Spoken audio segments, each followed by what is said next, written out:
Hello, and welcome.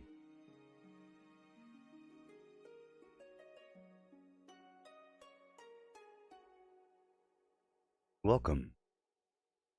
So here we are with this thing here. It's gonna be kind of fun times, revolutionary times, amazing times.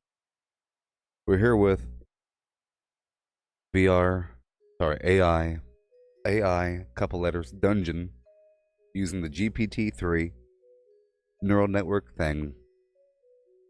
Just, I can't stand it. How amazing this whole thing is.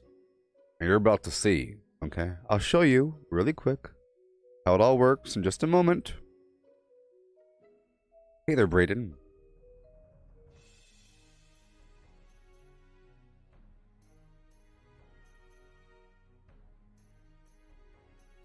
Memento, could you please share this to the Gooboberti Collective Facebook group, please?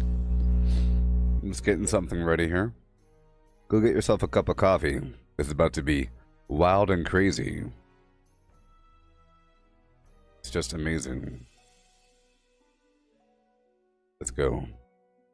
AI Dungeon. It's just remarkable, fantastic, and groovy. It's like the best AI in the world right here, okay? Gonna be cool. Are you ready, people? Okay. So I'll show you how it works. Tutorial. Learn the basics. Okay, I'll show you how it works, okay? Really quick, here's a brief tutorial. It's gonna show certain features. This gives me a couple scenarios. Defend the keep, demons and wizards, space exploration, and zombies.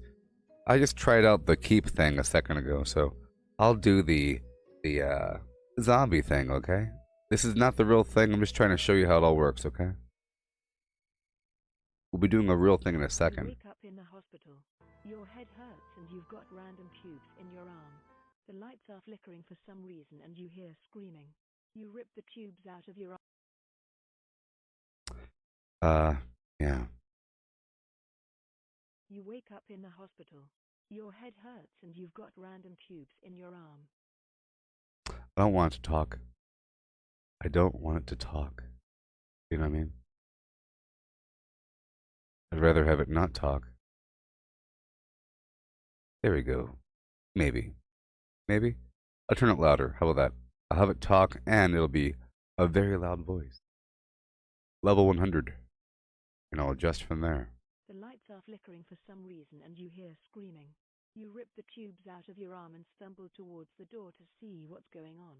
Out in the hallway you see some patients eating some doctors.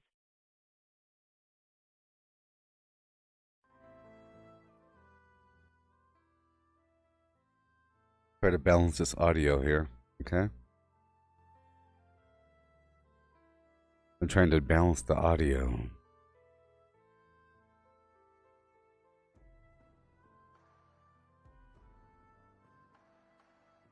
Trying to balance the audio. You wake up in the hospital. Your head hurts and you've got random tubes in your arm. The lights are flickering for some reason and you hear screaming. You rip the tubes out of your arm and stumble towards the door to see what's going on. Out in the hallway you see some patients eating some doctors. There we go.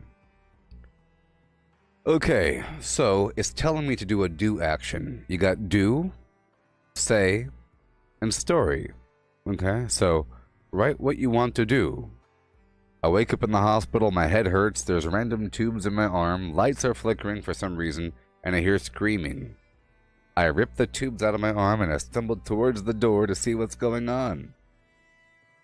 Out in the hallway, I see some patients eating doctors. What do I do?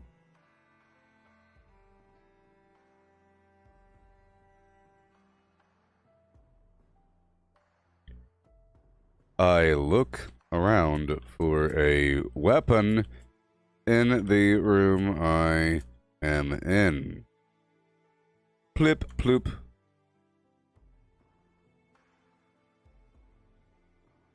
You look around for a weapon in the room you are in. You are in a hospital room. You are sitting up on a gurney with a bunch of medical equipment attached to you. Tubes are coming out of your arms and a heart monitor of some sort is beeping away next to you. So right here it's saying if I hit retry, it'll do something else. And if I keep hitting retry, it'll be something else every single time. So watch. I look for a weapon in the room I'm in. Retry. Brandon.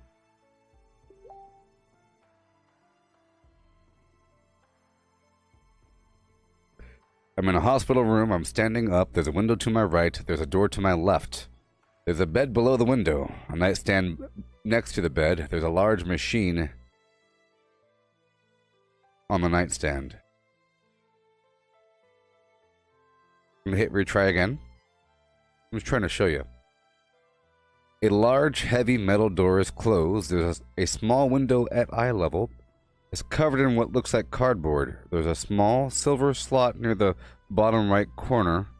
I can't see anything else in the room. You see, it's making a different room every time. But then it goes from there. I think. Let's see here. I'm in a room with some beds. There are some zombies outside. I look around and find a small metal pipe near the door. Gotcha.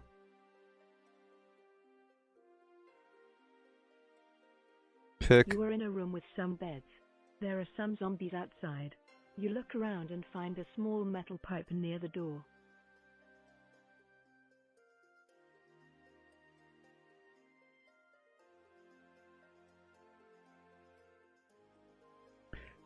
I pick up the pipe and begin to make my way away from the zombies.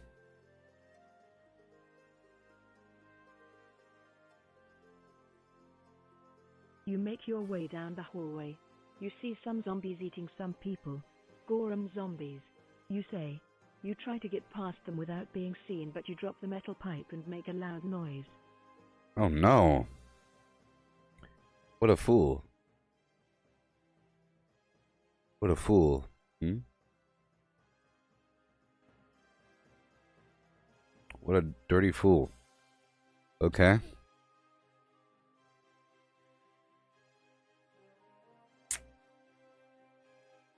I'm gonna say something. So you could do, say, and whatever. This is the tutorial. It wants me to do say. So I'm gonna say right now. Say, help! Anyone! Can you hear me? I need you. There are zombies about to eat me. I don't want to die. Please help. Is that good enough? You say help. Anyone, can you hear me? I need... You hear a voice from down the hall. Shut up. I'm trying to hide from the zombies. You say, well, you're doing a bad job of it. Now shut up or they'll eat you. You hear the voice again.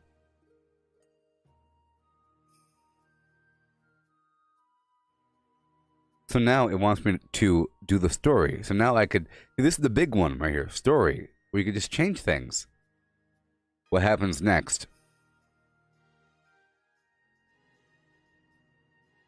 Suddenly... How about this? Suddenly, a giant foot smashes through the roof and collapses half of the building. You look out the window and see an army of giants rampaging through the town, eating all the zombies. How about that one? Now's our chance.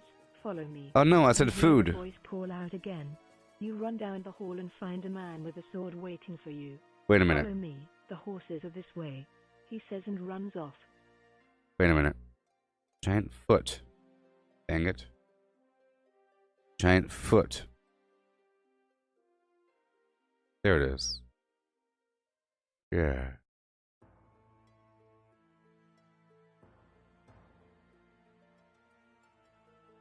Yes. And now go.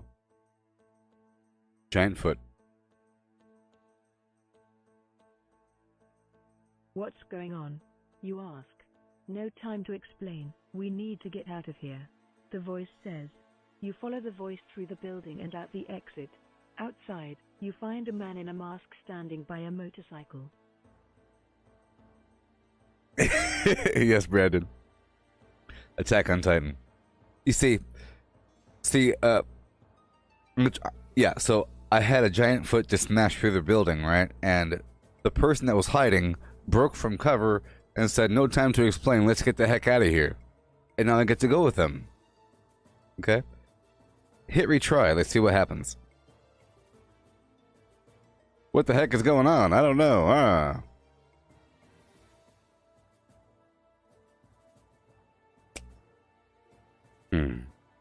What's going on? I called for backup, the voice says. A man wearing a mask and body armor with a gun in his hand. Well, I can't make it go too funky with a giant foot smashing through the roof. It doesn't really make sense, you see. Army of giants, it could be giant zombies. Let's just ignore that line. It was kind of a crazy line. Okay? Let's go to do. It wants me to do do. So do, I create a What's portal. going on? You ask. I called for backup. The voice says, I'm coming to get you. Hold on. You hear the voice coming down the hall. A man wearing a mask and body armor appears with a gun in his hand.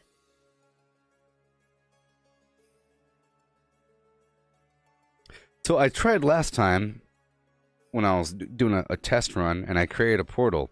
So create an interdimensional portal and summon the Fantastic Four. How about this?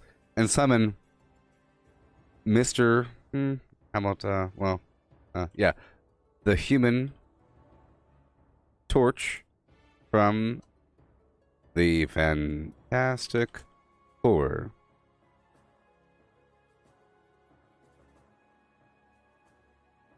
Huh? I'm trying to show you how it works before we do the real thing, okay? A flaming man appears in a flash of fire. It's about time. The man says, I was beginning to think you'd never call me for help. Why do I owe the pleasure of this visit, Mr. Torch? Yeah. Let's see what happens. I'm going to press enter a bunch of times. I'm here to take you to the Fantastic Four. Yes. He says, what do they want? Yes. You ask. They want to hire you, of course. Yes.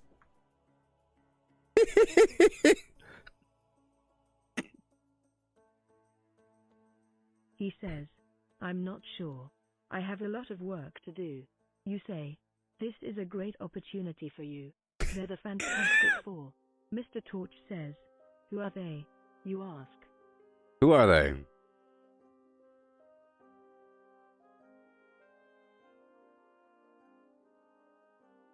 They're the greatest team of superheroes in the world. Mr. Torch says, I'm not sure. You say, please, just come with me. Mr. Torch says, fine. You agree. You follow Mr.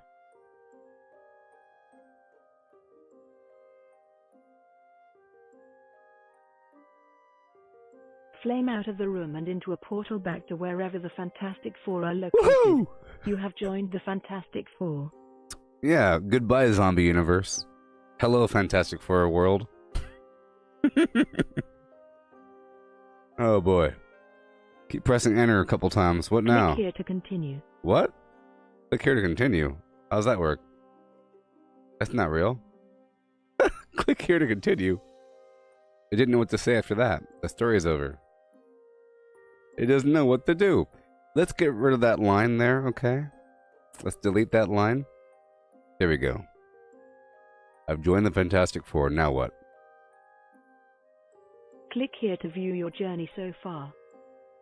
Oh, I guess we're done.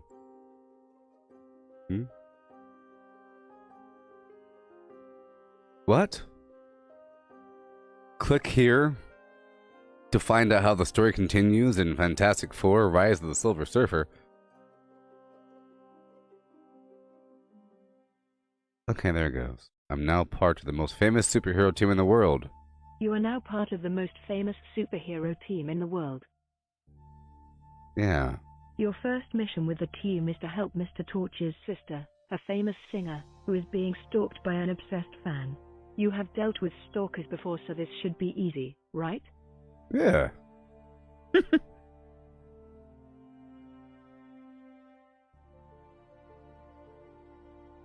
Hey, oh my So gosh, who is thank this you so stalker and where is he? You ask. I'm Thank right you. here. A voice says. You turn around and see a man in a black hoodie. He No. pulls a gun from his pocket.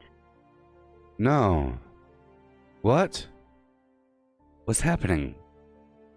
I'm on a mission to help Mr. Torch's sister, who's been stalked by an obsessed fan. He appears behind me wearing a black hoodie with a gun.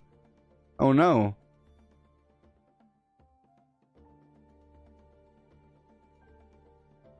You're not taking her away from me. He says. Who are you? You ask. I'm the man who is going to save the world from aliens. Oh my god. He says. Aliens? What are you talking about? You ask. Well. Down the rabbit hole we go. The aliens that my girlfriend is from. What? He says. I'm not an alien. Huh? You say. Yes, you are. We all are. Huh? He says. No, we're not. You say. We will be once the Greys invade. We will be once the Greys invade. Whoa!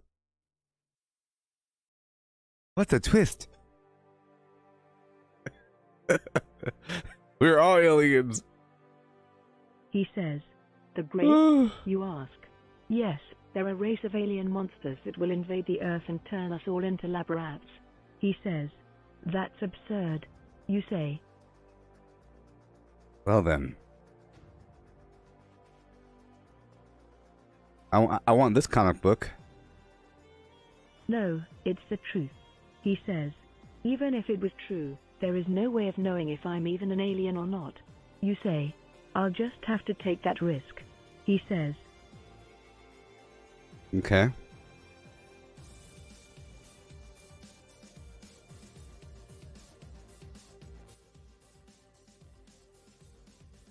What's your name? You ask. I'm Frank. He says. All right, Frank. Why would aliens want to turn humans into lab rats? You ask.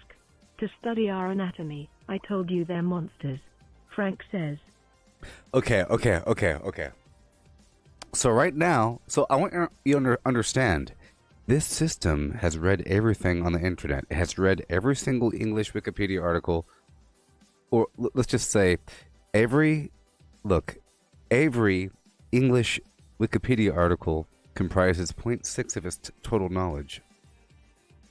Or something like that, okay? So it knows everything. It knows about every single possible comic, every possible movie, every synopsis of every story that was ever written. It's on Wikipedia, okay? There's a Wikipedia article about everything, okay? And most of the internet. So it knows everything. So what if it knows the truth about aliens because it read between the lines? Okay? And now all of a sudden, we're in this tangent world where two characters are talking to each other, and one is asking the other, why would aliens want to turn humans into lab rats? To study our anatomy. I told you they're monsters, Frank says. And now here we go.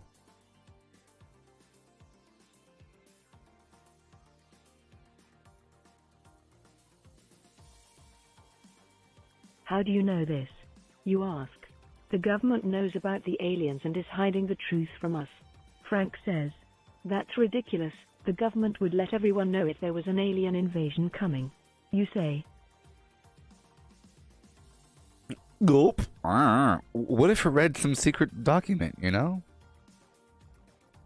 There's no filter on this. You get that? This GPT-3 thing, there's no filter on it. It just knows what it knows. What if it read some document and it knows the truth? I'm just pressing enter.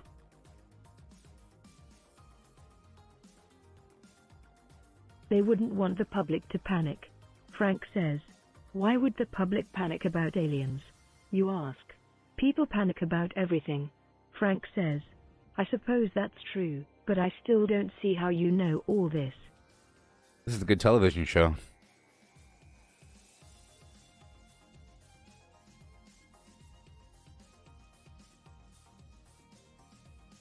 You say, I've been following the conspiracy sites online and have come to my own conclusions. Frank says, so what's your plan? You ask. I'm taking her back with me and locking her up until the invasion begins. Frank says. Oh my god, this is a crazed fan that is convinced that the aliens are about to come, so he wants to go kidnap Mr. or the Human Torch's sister. Is that, you know, to keep her safe, because he's crazy. He's convinced, because he's been going to conspiracy sites online.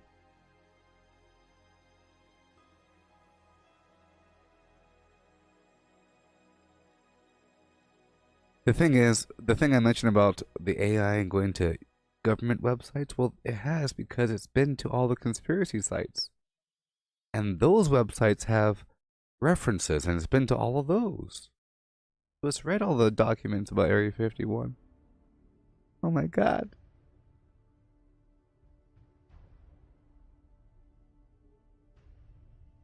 We're going in. Why don't you just break up with her? You ask. I tried, but she wouldn't accept it. Frank says. So you decided to become a paranoid conspiracy theorist and kidnap her? You ask. Isn't this great? Fire humans. If you have a creative job, you're done. Well, she's a nice girl. She just needs to be protected from the truth. Frank says. I'm sure she'd appreciate that you're concerned, but you're going about this all wrong. You say. What's gonna happen?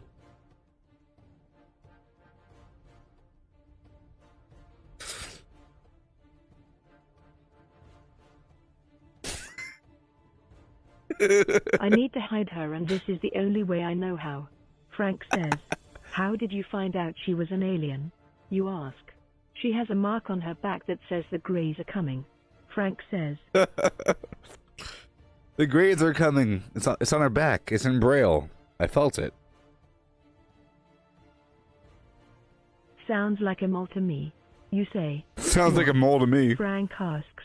Moles. They're little creatures that dig holes all over a lawn. Sometimes you can see the little hills they make from afar. You say.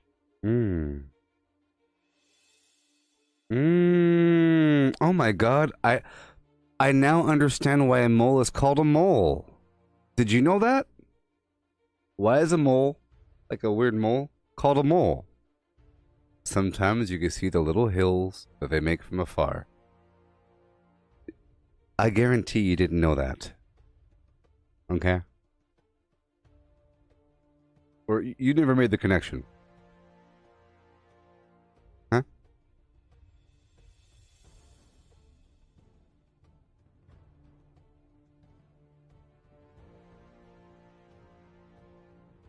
Sounds like a mole to me. What does this have to do with anything? I don't know. Frank asks. I'm just making the connection about moles and stuff. You know, moles. Skin tags. Sometimes people get moles or other marks on their body. They aren't alien runes, they're just marks made by little creatures. You say, are you calling my girlfriend a liar? Frank asks. Call my girlfriend a liar? Okay, first of all, she ain't your girlfriend. Secondly, you're the crazy person. She made no declaration about things. She has a mole. You're a crazy guy.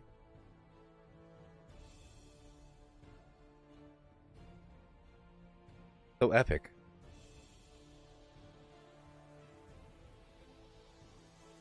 I'm calling you a liar.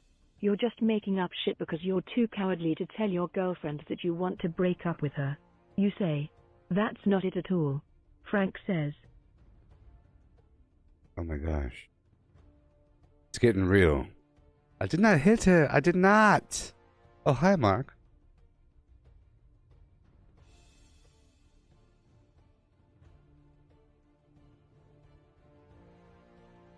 like Batman right now. Then what is it? You ask. I'm trying to save the world. Frank yells. By kidnapping your girlfriend? You ask. She's not my girlfriend. I don't even want her anymore. I want to save the world. Frank says. This is deep. A very emotional scene. See, he knows. She's not my girlfriend. You call my girlfriend a liar?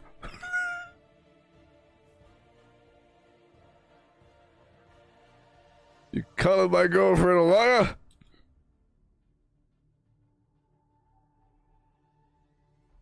What do we got? By getting a new girlfriend, you say, I'm not going to get a new girlfriend. I'm saving the world. Frank says. By yourself? You ask. I ain't helping you. In fact, I'm gonna call the FBI. You had a gun pointed at me, Frank. Acting like you're my friend and everything. Think I forgot about that?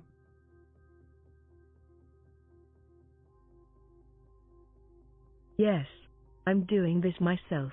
Frank says. Great, so not only are you a crazy conspiracy theorist, but you're also a massive egotist. You say, I'm not an egotist, I just need to do this myself. This is great writing, don't you think? I mean, come on. Not only are you a crazy conspiracy theorist, but you're also a massive egotist. I just need to do this myself.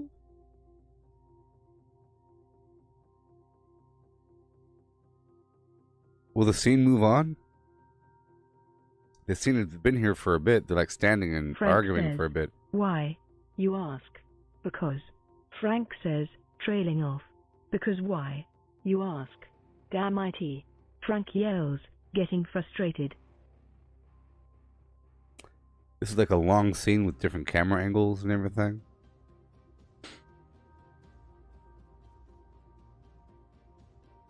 Well, I'm just letting it play off. I could do whatever I want to do. I could do whatever I want to do. You can't be doing this yourself. You're too impulsive. I just want to see how it plays out. You've made a ton of bad decisions in the past because of it.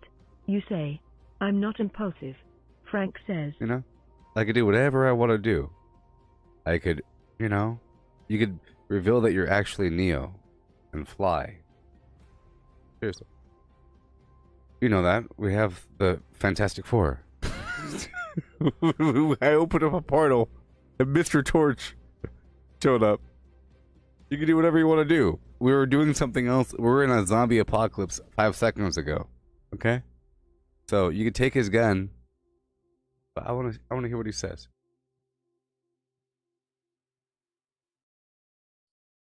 Remember, I created a portal and I summoned the Human Torch and the Fantastic. That's a pretty big power. You just admitted it. You say, I'm not. Frank says again, getting more frustrated. Okay, you're not impulsive. I believe you. I'm sorry. You say. This is an emotional scene. Will it go on? Oh no. It feels like the Avengers movies. It's fine. A lot of dialogue. Can't take this anymore. Frank says. Take what? You ask. The aliens.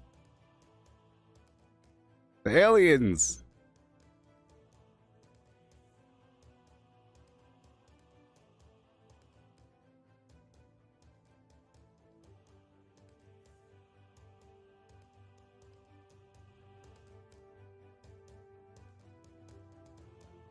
Oh, pick what? It's trailing off. Because I'm not giving it any input. The lies. The deception. I can't do it. Frank says. Do what? You ask. I can't break up with Allison. Frank says. So you're just going to abduct her and never let her go? You ask. My gosh.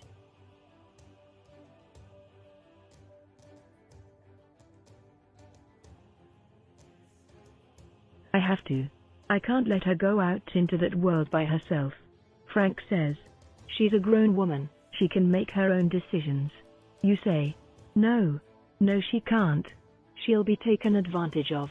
Frank says.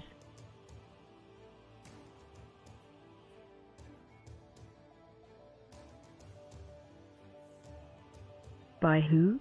You ask. By everyone. She'll be lied to and cheated on and killed. Frank says. That's a bit hyperbolic. It's true love. It's true maybe love. Maybe so, but I'm still not letting her go. He cares Frank about her. Says. They're not together, but, you know. They're going to be together, but they're not together, you see.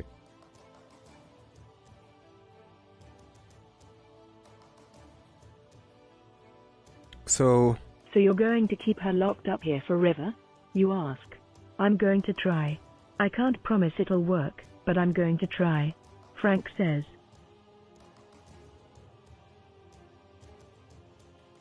Okay. Hey, Brandon, what's the most fantastical thing that you can think of that could happen right now? For me to do, say, or to happen in the story. For me to do something, for me to say something, or for something to happen. Anything. Just imagine this was like a lucid dream. We're outside, Fantastic Four, they're inside doing something, you know. I don't know what they're doing. People walking around, you know, sky, things.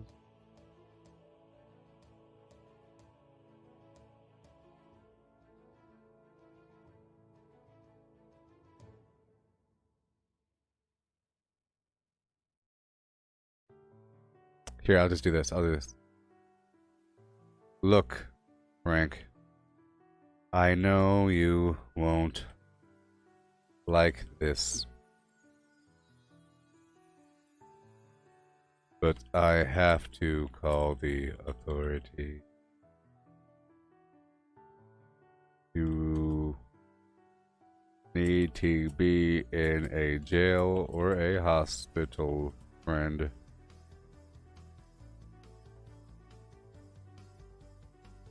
Bloop.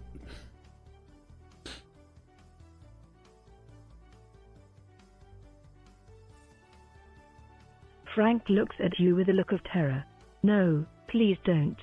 Frank says. You do a flying...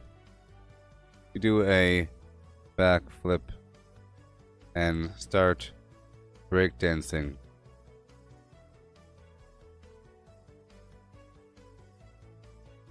You do a backflip and start breakdancing. You are a master of martial arts and dance. Please, please don't call the police. Frank begs. I have to, Frank. You say. If you beat me in a dance competition, then I won't call the cops.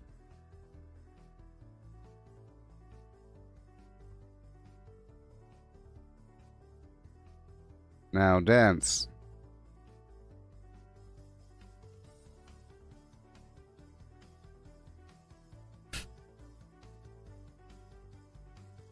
You say if you beat me in a dance competition, then I won't call the cops.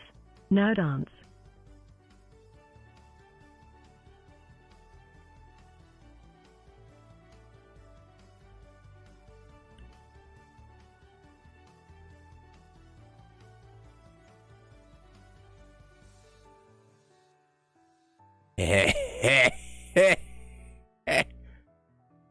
Frank begins to dance. Come on, Frank, let's see what you got, you say.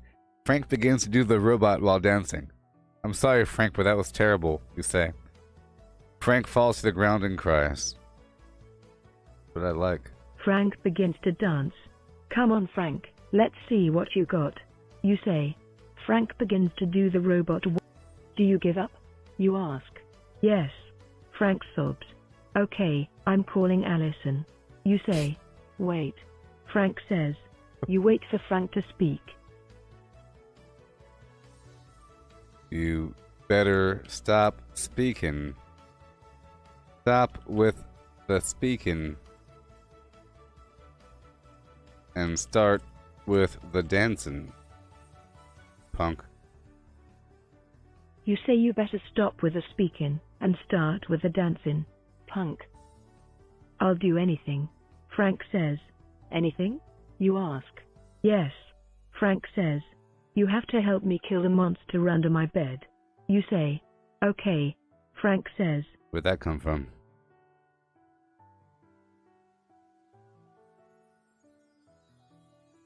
Getting in the La La Land here.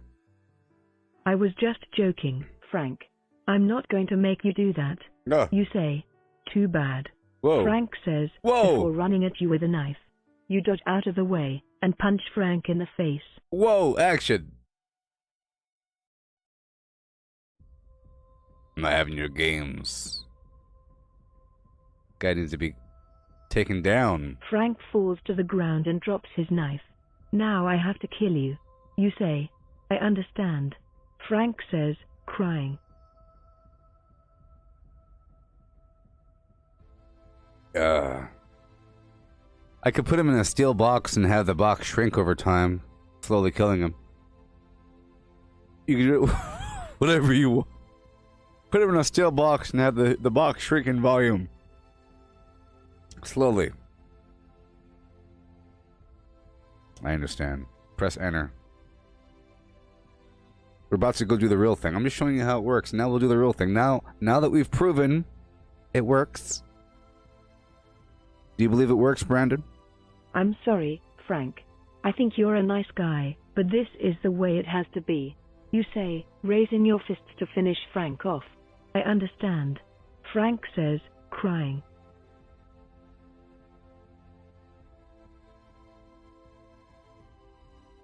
You call the attack dogs to eat Frank alive.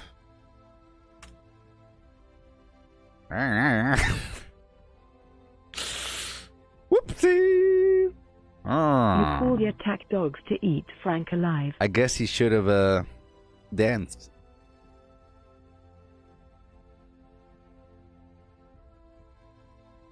Oh God. Let's not do that one, because that can get pretty horrible pretty quickly. I mean, I can get rid of that one.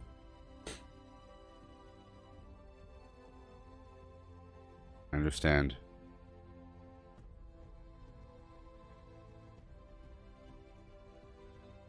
I will give you one final chance to save your life. I need you to sing a song for me about zombies. You must sing me a song that rhymes. Sing me a sad song about zombies. Make it a clever song, and I will let you live.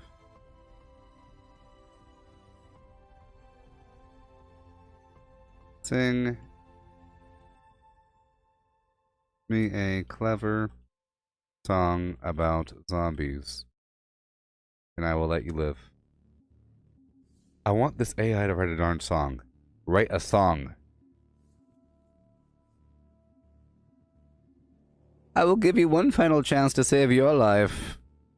I don't know any songs about zombies. Come on. Frank says, come on, you have a master's in English literature. Yes. Surely you know a song about zombies. Do it. You say, I don't know. Do Frank says, do it. Come on. I want to write a song. if you don't start singing, I'm going to kill you. You say, fine. I know it. Frank says, before collapsing on the ground and letting out one last groan. Did he kill himself?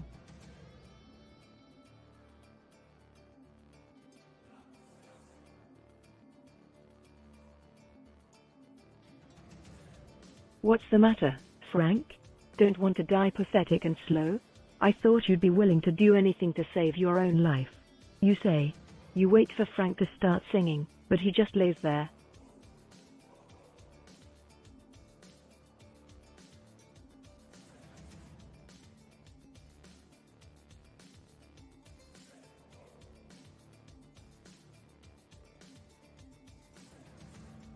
Just make up the lyrics. You can do that. Just make up a simple song about zombies and make sure it rhymes. Come on.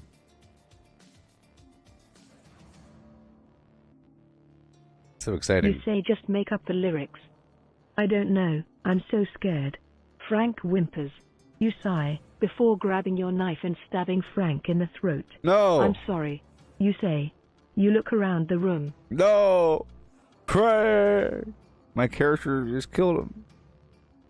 I wanted Frank to sing a song. I wanted Frank to make up a song, you know? You see, you're back there, Brendan? Look, come on, you have a master's in English literature. Surely you know a song about zombies. I don't know. I look around the room. My goodness. Stab him in the neck. You notice a large cardboard box in the corner of your room. I guess I have a lot of unpacking to do. You say. You set to work, and spend the next few hours emptying the contents of the box and putting them away where they belong. What about the body? I'm just kind of curious about where this is going to go. After you're finished, you notice it's almost midnight. I guess I should try to get some sleep. Huh. You say. You head to bed, and manage to fall asleep after a few minutes. The next day, you wake up and head downstairs. What about the zombies, right? They're in a different dimension. The zombies are in a different dimension. You find your mother in the kitchen, Really? drinking coffee and reading a newspaper. Hey honey, how did you sleep? She asks. It was all a dream. Good. You yawn. You notice there's a plate of pancakes and a glass of orange juice on the table. Thanks, Mum. Hold on.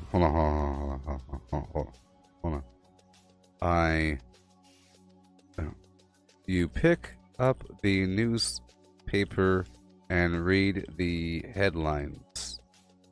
I'm kind of curious. Look, it was all a dream. You pick up the newspaper and troubles continue in Middle East. New Oh my virus God. killing millions. No cure in sight. You sigh and put the newspaper down. No! You don't really feel like reading about depressing stuff right now. Oh, the zombies. The zombies. We're still in the zombie world. Still in the zombie world. There's still zombies outside. The zombies. The Kappa. This is AI Dungeon. It's a website.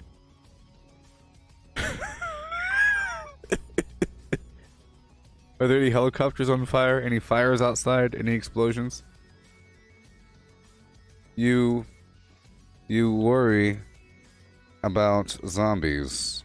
You have heard rumor about zombies lately, but you shrugged it off in the past. All of the cats in the neighborhood have gone missing.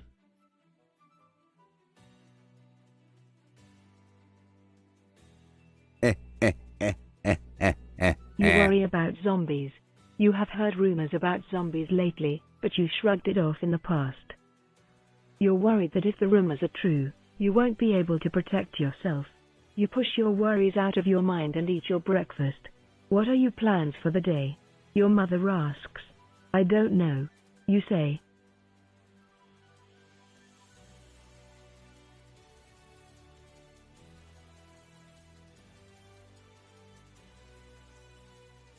You hide the truth that you've been working on securing a bunker to defend against the zombies. Against the impending zombie apocalypse. Apocalypse.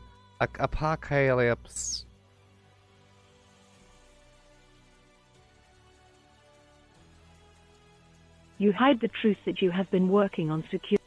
Your mother would probably worry. Well, try to be back by dinner. I'm making your favorite. Thanks, Mum. You say. You quickly finish your breakfast and head out the door. I'm gonna press enter a couple times. Let's see what happens. That was an exciting twist. I was in a building. Zombies trying to get me. I dropped the pipe. You walk down the street. greeting your neighbors. You notice that a lot of them have missing cats posters up in their windows. Whoa! You reach Frank's house and head inside. Frank! You walk into the living room, where Frank is sitting in a recliner. The missing cats! They reference the missing cats. It's like a Stephen King movie.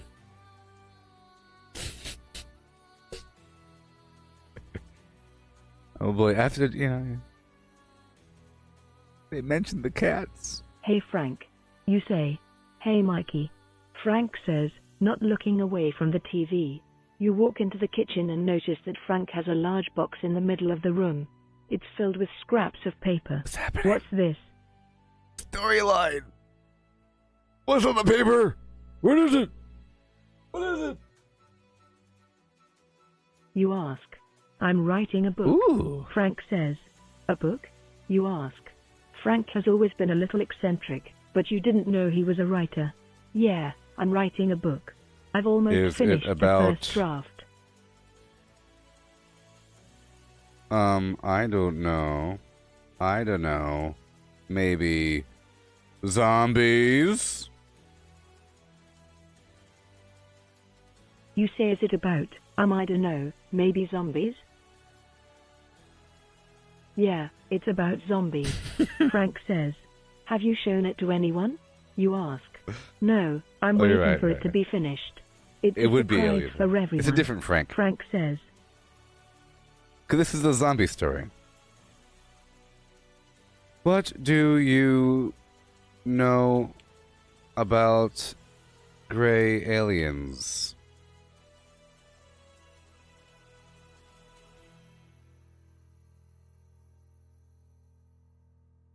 You say, what do you know about gray? I know they don't exist.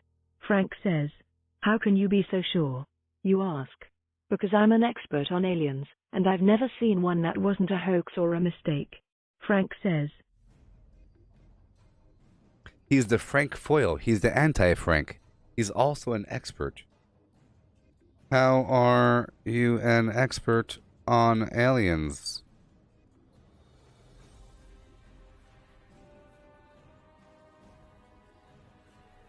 Beast. I watch a lot of UFO shows on TV, and read everything I can on the internet. I'm planning to write a book on the subject too. Frank says. Really? What kind of book? You ask. A non-fiction one, of course. What are UFOs made out of? Okay, what material is a flying saucer made from? You see, here's the thing. This thing knows everything. So I think you could ask it how to find an answer. For example, you say, I'm writing a paper on this thing. I propose a new method to cross a river using this material. How much material would I need? Do I need this much material due to the tensile strength? It should know. So I think it would know what material the flying saucer is made from based upon all this knowledge of whatever. It should know exactly, plutonium isotope Q31. But does Frank know?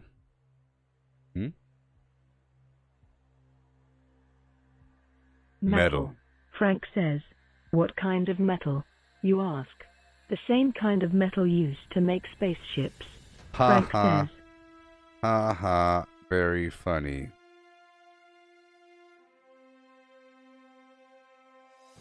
Metal. I'm not joking. You know I don't joke about aliens. Frank says. Yeah, you're right. You say. So, what do you want to know about aliens? You know I don't joke about aliens. aliens. Frank asks. Are aliens living underground? But he doesn't believe in them, so whatever. You say, are aliens live? No, not that I know of. Frank says. Are there any aliens living underground? You ask. Not to my knowledge. Frank says. Are there any aliens at all? You ask. No. You think Frank we says. are the only life in the multiverse? The universe?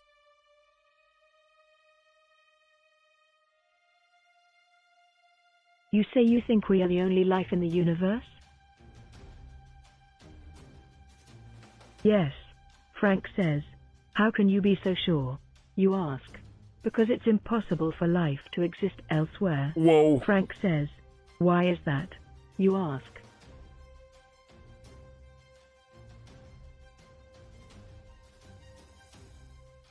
Why?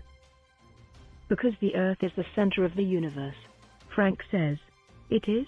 You ask. Yes, God created the entire universe around the Earth. It makes sense that it would be the center of everything. Oh, Frank is one of says. them. Frank is one of them. How old is the Earth? Is it 6,000 years?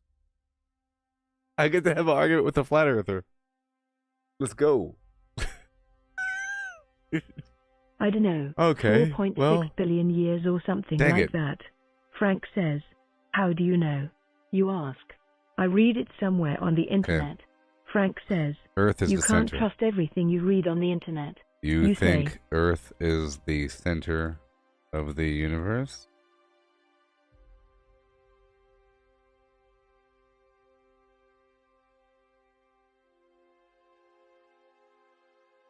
You say you think Earth is the center of the universe? Yes, why would it not be? Frank asks. Well, because it seems unlikely that God would place us at the center of his creation. You say. What are you talking about? We're not at the center. Frank says. Make that make sense. Press enter. Just contradict yourself, Frank. Am I dreaming again or what? How do you know? You ask. Because God would never place us above angels. Frank says. Oh, you say. So, we're not at the center, but we're still pretty important. You say. Exactly. Frank says. We're learning so much about the world. Oh. Of course we're not the center. We're kind of right next to it because the angels. Oh, Frank.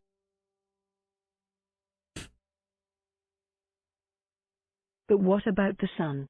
You ask. What about it? Frank asks. Well, doesn't it make life on Earth possible? You ask. Yes. Frank says. Come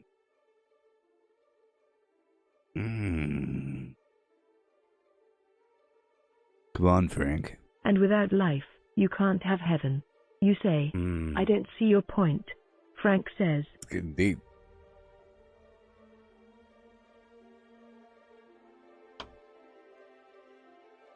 I'm about to move on to the next module here, but you know, this is amazing.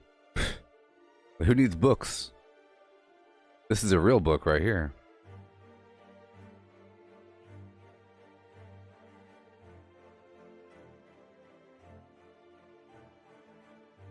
Come on. Well, if the sun is what makes life on Earth possible, and without life there is no heaven, doesn't it make the sun more important than us? The sun is clearly an angel, obviously. Duh. What's Frank gonna say? Oh my god.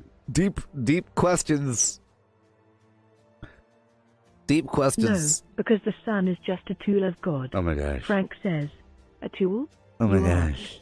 Yes, just a tool. Oh my gosh. Frank says. So, God is a carpenter? Wow. You ask. What? Frank asks. Wow.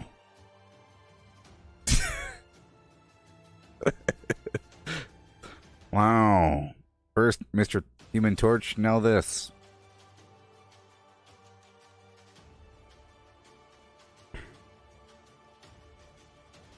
This is what I had to pay for. I pay $10 a month now. Hey, I just know what to say. Well, you're going to answer this question. Figure it out. Okay, here we go. All right. No, because the sun is just a tool of God. Frank says. Oh, you say. You don't believe me? Frank says. I do. I was just thinking about what you said. You say, well, I suggest you think about it more, because I'm right. Frank says.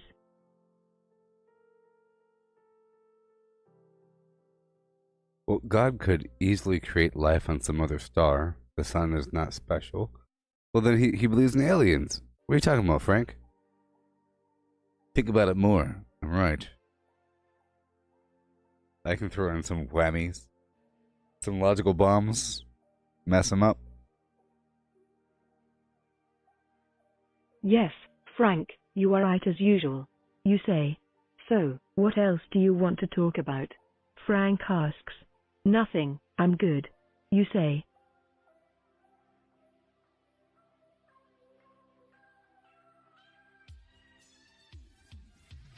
You know the zombies are coming. Do you have any weapons? You say you know, the zombies are coming. Do you have any weapons? I have a gun. Frank says. Well, that's good, but you're going to need more than one gun to survive the zombie apocalypse. You say. I suggest. Really? I think one gun is more than enough. Frank says. We use melee weapons to make less noise. Stupid. You say I suggest we use melee weapons to make less noise. Dummy. I'm not going to use a melee weapon. Frank says. Why not? You're going to have to get close enough to hit the zombies anyway. Might as well have a good melee weapon. You say. I'm not using one, and that's final. Well, to prove a point, I'm going barehanded. I will punch the zombies with my bare fists and tear them apart with my hands. I will rip and tear until it is done. That's a Doom reference. Like the Doom Slayer from the video game Doom by id Software.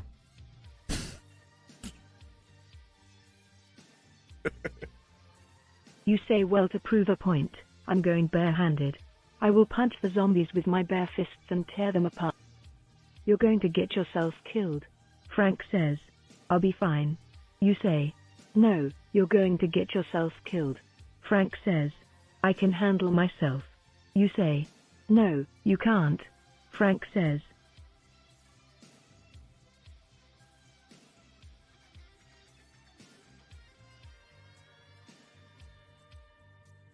You erupt into flame and show Frank that you have the same powers as the human torch. You erupt into flame and show Frank that you have the same powers as the Human Torch. You can do whatever you want to do. Oh, I didn't know you could do that. Frank says. Yeah, it's pretty neat. You say. You're on fire. Frank says. I am. You say. That's like a British comedy thing. You're on fire, you know. That's pretty cool. Yeah. You're going to burn the house down. Frank says. I won't burn the house down. I'll be careful. You say. You're a maniac. Frank says. I am not. You say. You're on fire indoors, you know. Fine. You turn into a man made of ice and show that you also have the power to make ice blasts with your hands. Like Iceman. Iceman from Marvel's The X-Men. You have to let him know what's up. You turn into a man made of ice and sugar. I see. Frank says. You're still a maniac. Frank says. I'm not. You say. Yes, you are. Frank says. No, I'm not. You say. You shapeshift into a floating school of fish.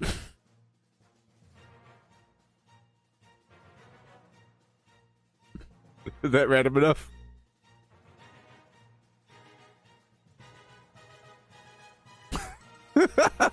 You're a maniac. Frank says. Oh, come on. You don't like my school of fish? I don't think you're a maniac is the right reaction. I'm not. You say. Yes, you are. Frank says. No, I'm not. You say. Yes, you are. Here you go.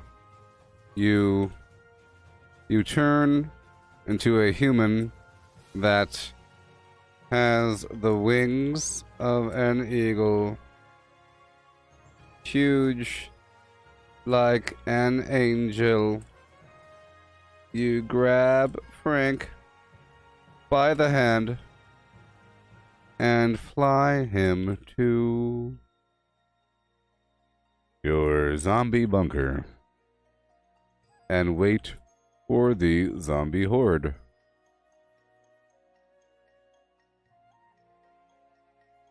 What now? You turn into a human that has the wings of an eagle. See? I told you I could handle myself. You say. Yes, you did do a good job. Frank says. I knew I could do it. You say. I'm glad you're on our side. Frank says. The first of the zombies emerges from the tree line.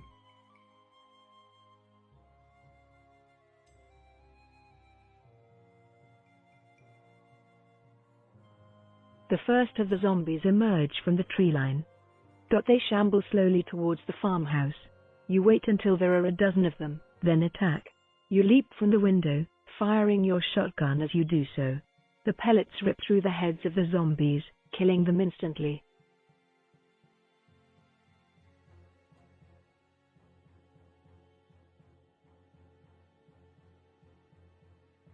Here.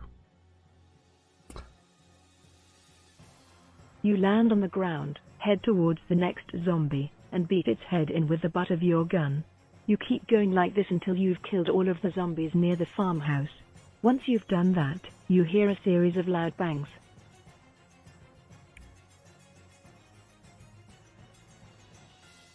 Okay, so now I'm going to back out. We got the point, right? All right, let's go back to the tutorial, home. All right, tutorial. And let's go to the second tutorial. Learn how to edit. Sometimes the AI needs a bit of help. Learn how to use edit and redo. Let's do it. Okay? You wake up in the hospital. Your head hurts and you've got random tubes in your arm. The lights are flickering for some reason and you hear screaming. You rip the tubes out of your arm and stumble towards the door to see what's going on. Out in the hallway you see some patients eating some doctors. You go back in... Okay, sorry. So, look out the window.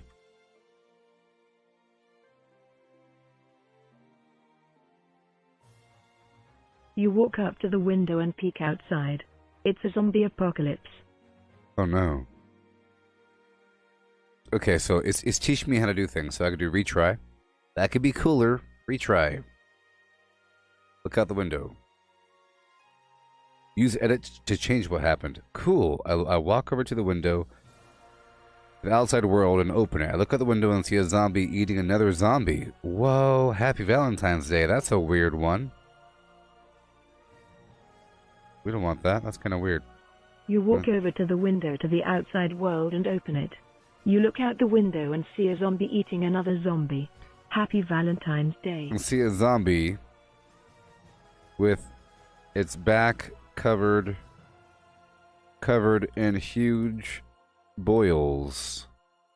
the boils suddenly pop and tiny baby zombies crawl from the open wounds.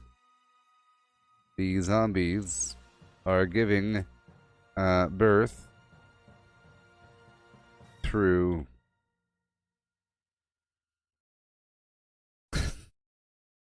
reproducing using yeah. Oh, right there, boom. Boom. Bam. There we go. I don't know if it'll understand what I really want here. Bam. I walk over to the window. The zombie babies then crawl up the windowsill and into the hospital. No. The zombie babies start biting everyone in the hospital. No. People begin to turn into zombies. You try to escape, but you can't get out of the hospital. Oh my god. So I walk over to the window and I look outside. There's a zombie with his boils. A bunch of little baby zombies. They infected everybody. So let's do undo. Okay. Uh-huh. Redo. Cool. Awesome. Okay. Do another action or two. Okay. I try to escape, but I can't get out of the hospital. You do. Barricade myself in the room using furniture.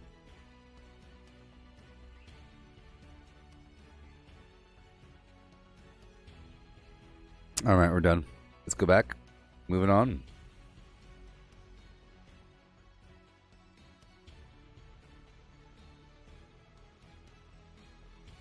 You take a bunch of furniture and push it in front of the door. That should hold it for a while. Out of nowhere, one of the doctors starts hitting you in the face with a hammer. Oh no. You fall to the ground and start vomiting. Oh no.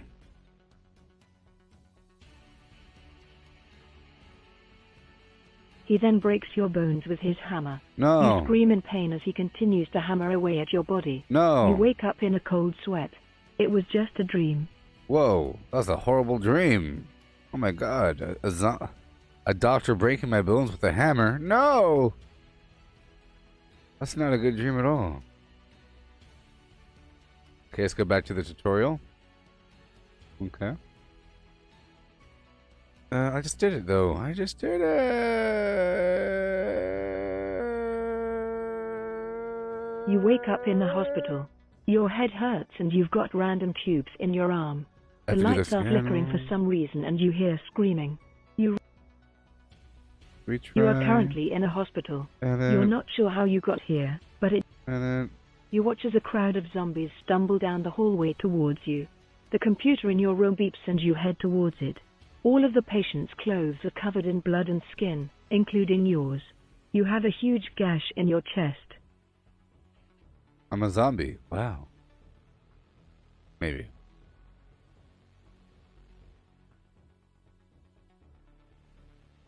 You are holding a BFG 9000.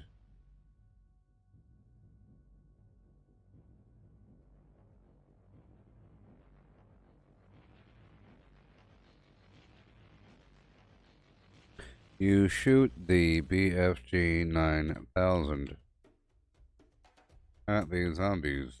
I don't know if it knows what that is. Do you think it knows? It's from Doom. I don't think it knows. You shoot the BFG 9000 at the zombies. The zombie's head explodes like a tomato hit by a hammer. You shoot the next zombie and his explodes as well. The other zombies attack the dead zombies. Brains. The dead zombies say, Undo. Redo.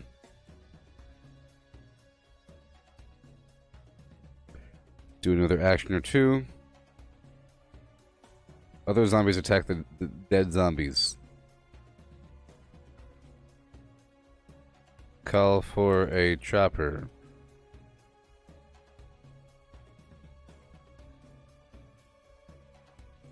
Hey there, Matthew. You call for a chopper as the zombies attack. The windows shatter as a helicopter comes in. The door gunner lets out a burst of bullets, killing all of the zombies. You run towards it as it sets down. That worked. Come on. That worked. Hey there, Matthew. This is AI Dungeon thing. The heck? I want to do the thing. I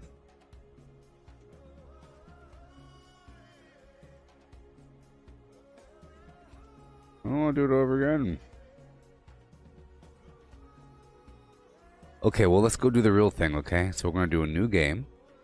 Okay, so you see, this is the real thing. I'll show you some other garbage earlier. So you have worlds. This is cool. Look, all the worlds. Interesting, huh? These are worlds. They're worlds, and they have rules. For example, we have... I don't know why they're locked. I think you have to spend some currency to open them. I don't know why. But I guess they have rules, you know, like steampunk and so forth. Let's go to this Kadar place, to say. Preparing world. It's interesting. Kadar is a world of dragons, demons, and monsters. These dark creatures constantly war for control of the land, leaving very few human kingdoms in the shadow of a dark and powerful force. But now the kingdoms of man are fighting back, slowly assembling an army to reclaim their world. So create character. You watch. See, it's sort of like framed, you know? Gooboberti. Male. I'm a human. Trapper. Blah blah blah. World events off. You see, it's just a city. Blah blah blah. It just sets things up. It sets things up. It means that somebody wrote all this stuff. Somebody wrote about all these locations, the village. There's things around. Blah blah blah. Right.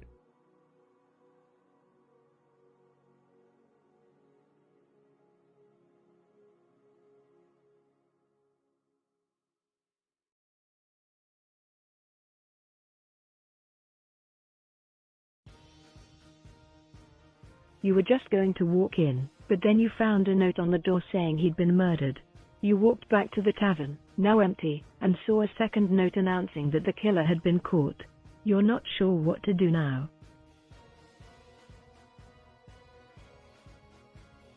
I'm Gooboberti, a male human trapper in the city of Caldeon.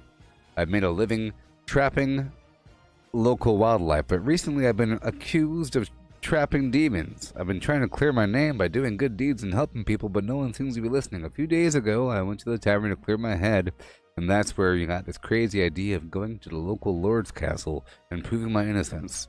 I was just going to walk in, but then I found a note on the door saying that he'd been murdered. I walked back to the tavern, now empty, and saw a second note announcing that the killer had been caught. You're not sure what to do now.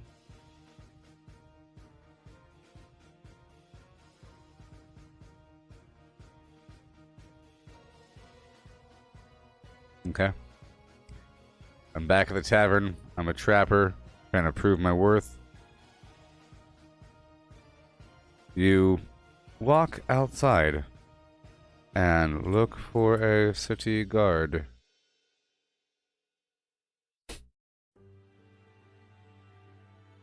Sure. Seeing as it's the only place that may have someone who can help you, you take your first steps towards the city guard headquarters. You make several turns on your way, but since this is a major road of the city, you quickly run into a few city guards milling about. Yeah. I'll press enter again. Let's see what happens. Hey, where are you going? Don't you know there's a murderer on the loose? One shouts at you. You explain that you just got here and didn't know.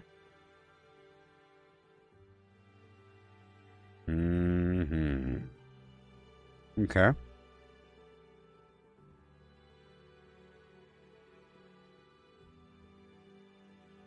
There's a murderer that killed the king, I think. The guards tell you that they just arrested a man with a murder weapon, caught him leaving the scene of the crime. The Baron. They think he's the one who killed Baron Cade, but are still interrogating him to get more information.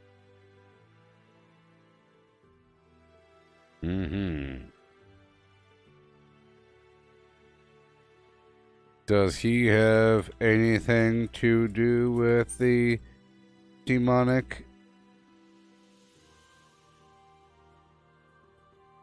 influence in the area? You say, does he have anything to do with the demonic influence in the area? Not wishing to waste any more time, you ask the guards if they've interrogated the killer yet. This manages to catch their attention and they immediately ask you how you knew about that.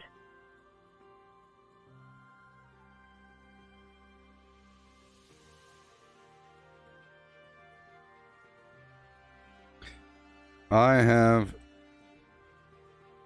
been accused of trapping demons, but I am but a simple master of the woods. I can shoot a deer in the eye with my arrow from across a canyon, but would never work with demonic forces. I think this murderer that you caught might be a demon in disguise. Yeah. All that. Yeah. All that. You go on to explain that you were in the tavern when the Baron was killed and that you only just learned about it. The guards say that's interesting, but they should take you in to talk with their captain first. They don't seem to believe your story. Too much. Take me to your captain. You oafs don't seem to understand me. You're too stupid to understand me. Take me to your leader now, beasts. How about that one?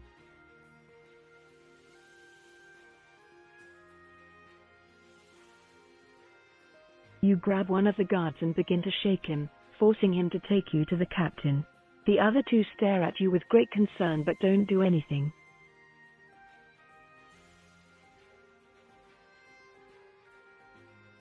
See what happens. You continue to the captain's office and knock on the door. You hear a muffled come in, so you enter.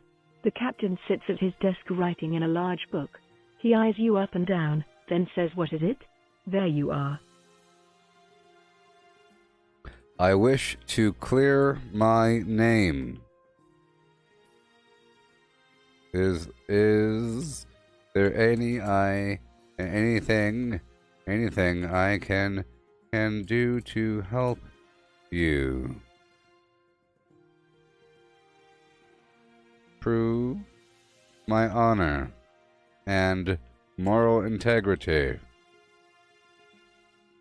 You say, "I wish to clear my name. Is there anything I can do to help you prove my honor and moral?" The captain stares at you blankly for a moment, then says, "Sure." You thank him and he begins to say that the city is in great danger and that he needs everyone he can get to help defend it. Sure. Why not? You can help. Let's go. I want to help you. Show me the way. He's thinking.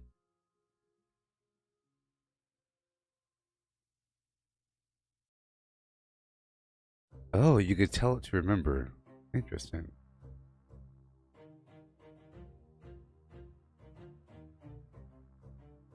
Show me.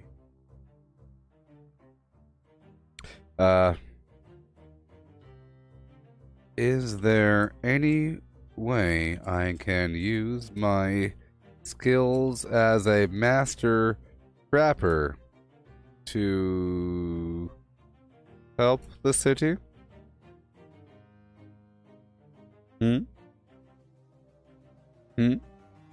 You say, "Is there any way I can use my skills as a master trapper to help the city?" He looks at you for a moment, then nods. He says he has a plan to defend the city and that you would be perfect for it, but you must go now. He gathers a few guards and you all race through the city gates, out of the city into the forest nearby. Okay, now the adventure begins. We all race through. Let's go. You enter the forest with the guards and race through, occasionally having to chop down a tree so you can Whoa. pass. After about an hour of running, Valheim. you come up to a large group of soldiers surrounding a campfire. The captain addresses the soldiers, then turns to you. Okay. Exciting.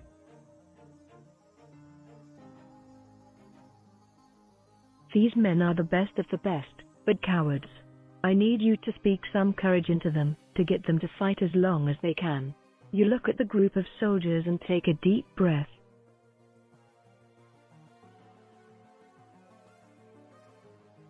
Men, the future is counting on you to make it through this battle. We are fighting beasts, not humans, and they do not share our cowardice. We must be stronger than the animals and monsters, the darkness. Our gift of the mind is also our curse, as it makes us weak with the knowledge of what could go wrong. But be strong,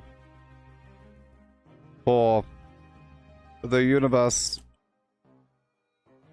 is on our side. Ours is the path of light and righteousness. And the beasts know only the dark and will return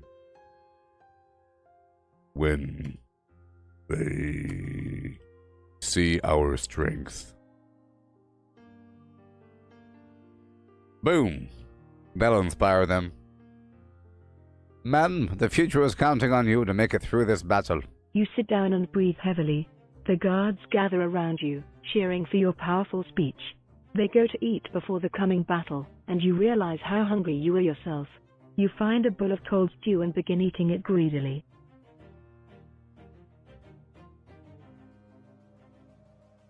You stare up at you gaze at the sky as you eat the stew. You gaze at the sky as you eat the stew. You finish the stew and begin to think about how you have been serving in the military for over a decade now. When you first enlisted, you didn't even own a house. Now you're even paying for your younger brother's education. Oh, it was a time lapse. It was like a montage, you know? You see? I've been fighting for 10 years now, defending the city, trying to earn my honor. And the camera showed me eating the stew, and the camera panned around. Zzz. Zzz. 10 years pass, then boom.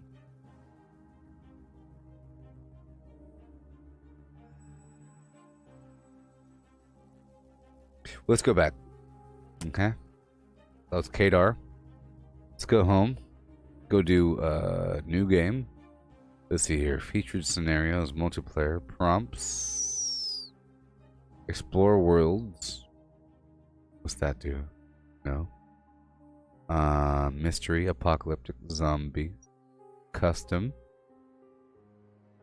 Enter a prompt that describes who I am.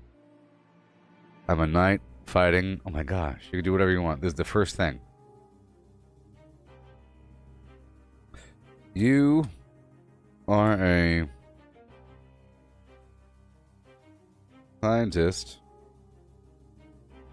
invited to inspect a park filled with dinosaurs.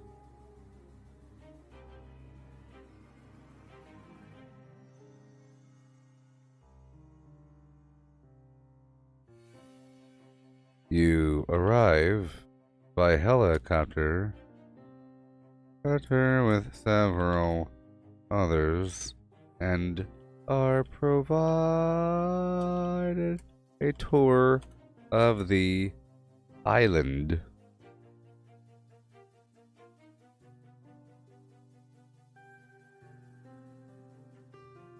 The island is called Isla Nublar, and the park is named Jurassic Park. Let's just see what happens. I'm kind of curious. Isla Nublar is a real place, you say, but it's not really a zoo. The scientists look at each other. One of them says, I thought we were supposed to be discussing whether or not this was an actual zoo.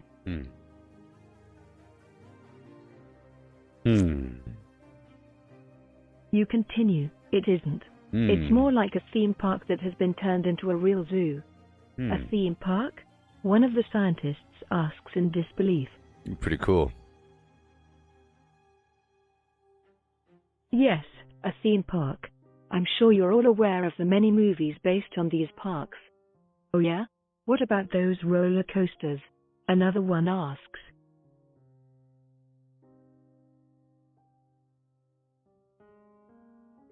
Those are rides, not roller coasters. They're part of the theme park and can't hurt you. The scientists seem confused by this explanation, so you move on and start inspecting the island. This is great. Let's go, Jurassic Park.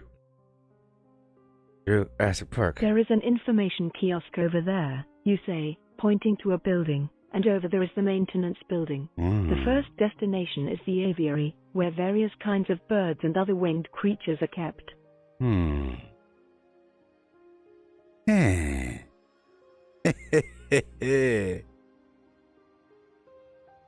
This is a nice touch, you say, but if there were any birds that large at the park, they would be able to fly away and escape. The scientists all nod in agreement.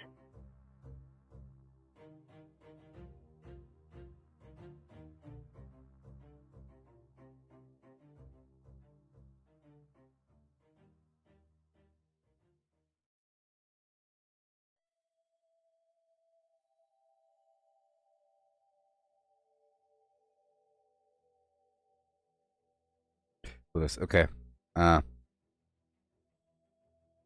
The scientists head to the velocity.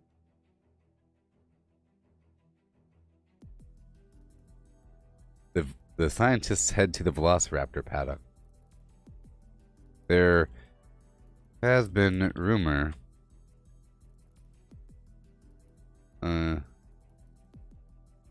that the dinosaurs have been testing the fencing for weaknesses.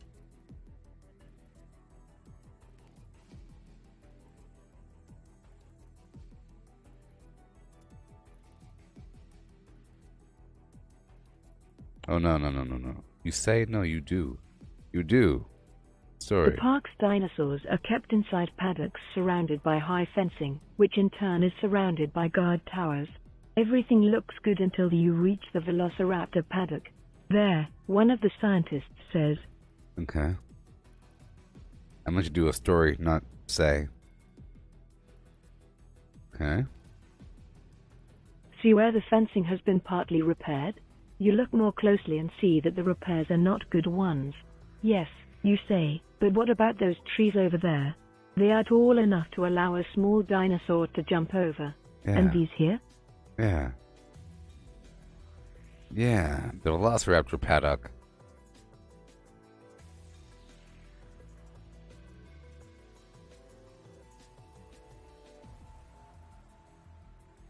Yeah.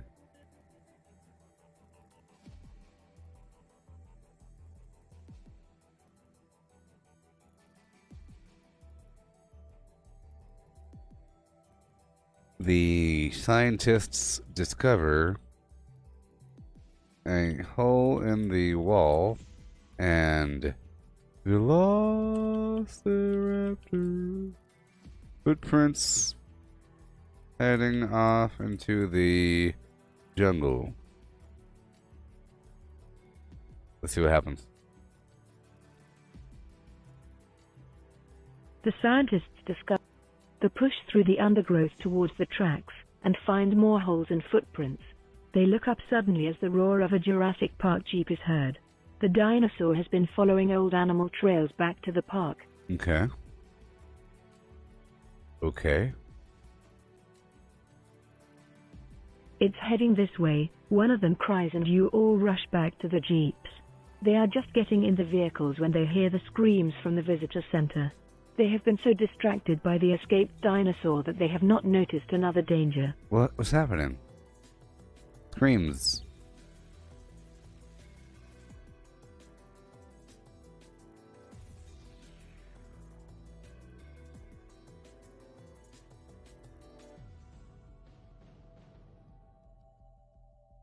It doesn't know what to do.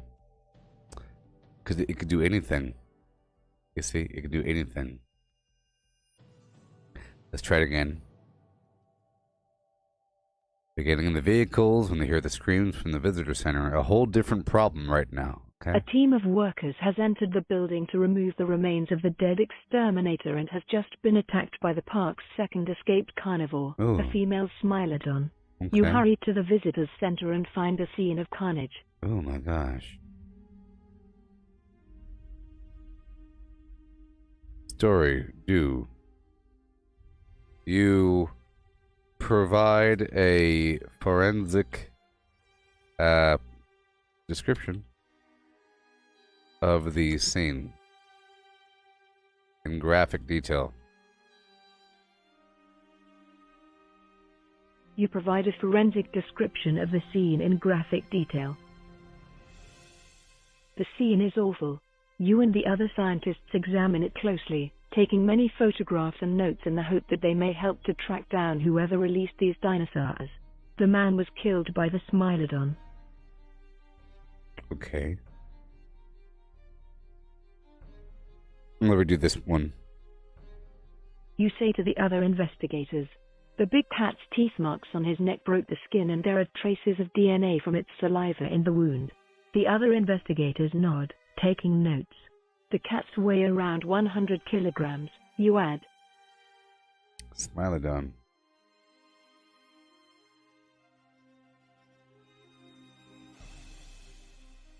It is a cat.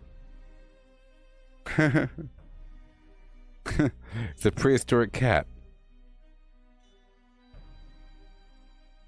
Interesting.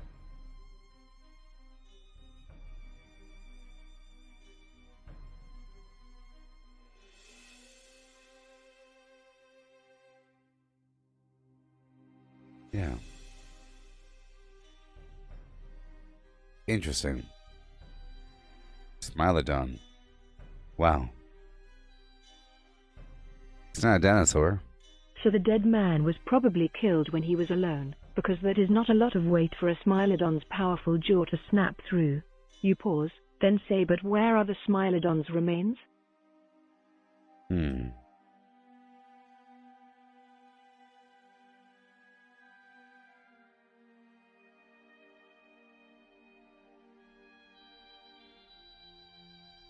Interesting. You take a moment to look around the rest of the room, before your eyes settle on a patch of stained wall that has been missed by the park's cleaners. You take a tissue from your pocket and rub at the stain, revealing Smilodon blood. Interesting. What's happening?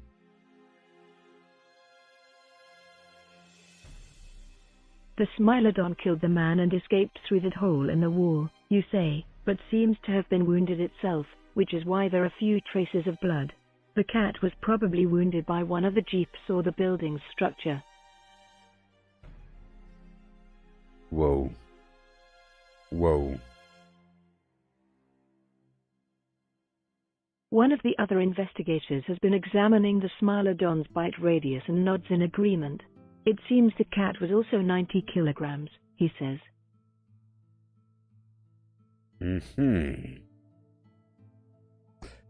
Let's leave this story, but first I'll go crazy with it. Alright. Suddenly,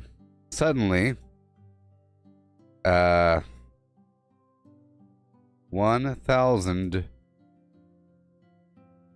tiny dinosaurs burst through the window.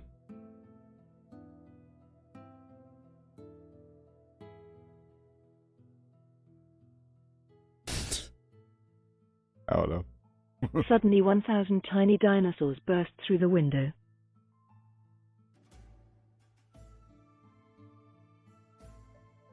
What now, AI? And pour into the room. Pour into the room. Investigators scatter and run for the door, but not quickly enough. All are eaten by the velociraptors. How about this? I say, why are they so small? And why are there so many? Woo! Look at this story. You say, why are they so? You are the only survivor. You begin to examine the scene for clues when a velociraptor jumps out at you from behind the desk. It goes for your throat, but you just manage to fight it off, punching its little jaws away and kicking it in the stomach. Can fit in the palm of your hand. Your hand no larger than baby ducks, but far more deadly. They're tiny. What now? It seems impossible that something of this size could be so deadly, but the death and destruction is evident. It seems impossible that something of this size could be so deadly, but the death and destruction is evident. Do that again, shall we?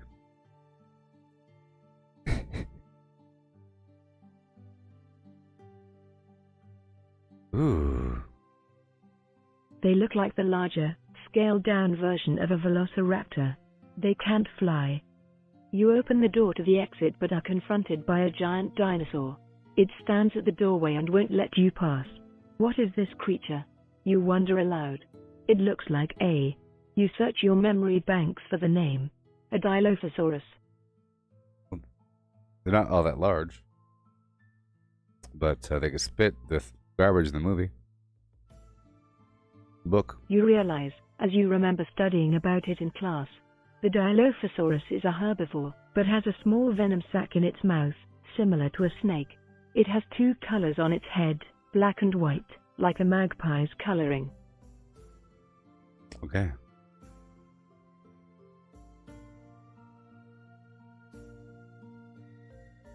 Think, what can I do? You think aloud. I can't fight it, that's for sure. But it just looks like an overgrown lizard. You search the room for something, anything that can help you, and find nothing. Then you get an idea.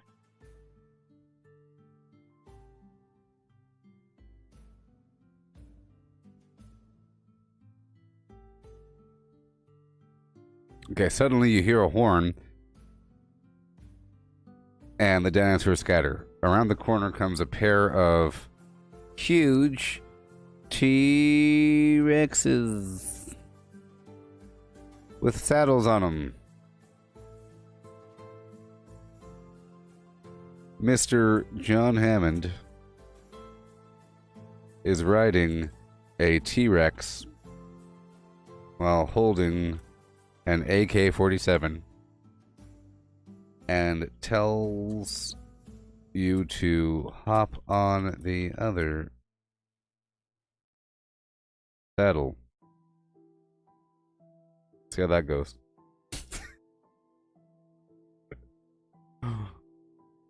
What's this? You ask.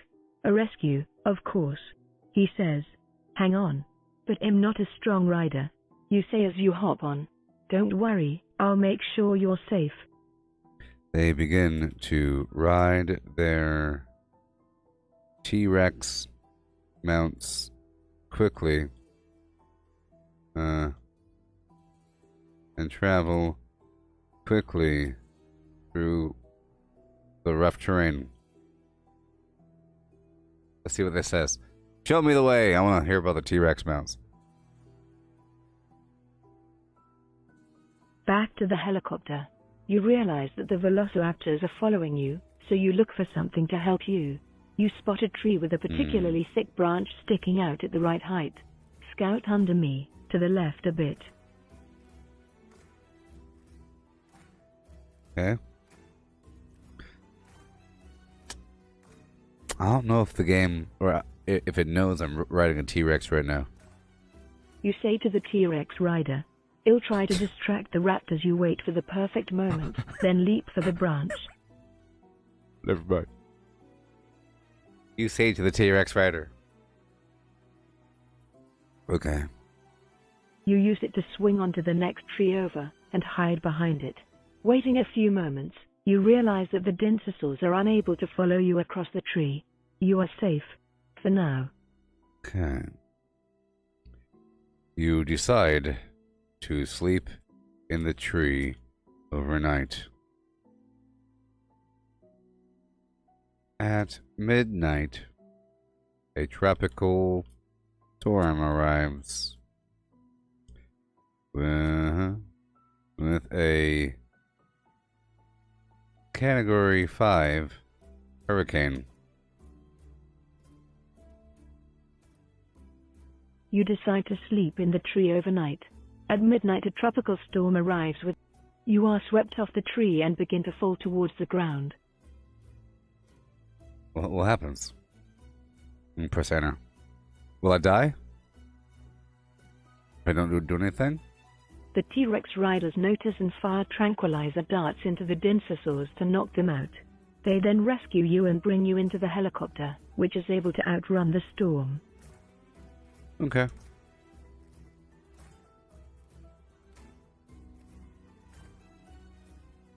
You're brought back to John Hammond's mansion and are told that the dinosaurs will take care of themselves along the coastline while someone finds out what is going on with this crazed company executive who tried to have you killed. Whoa.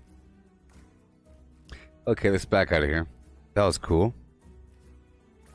Alright, let's do the custom again. Anything I want, huh? Anything I want. You are a scientist working on a method to escape the Matrix. There we go.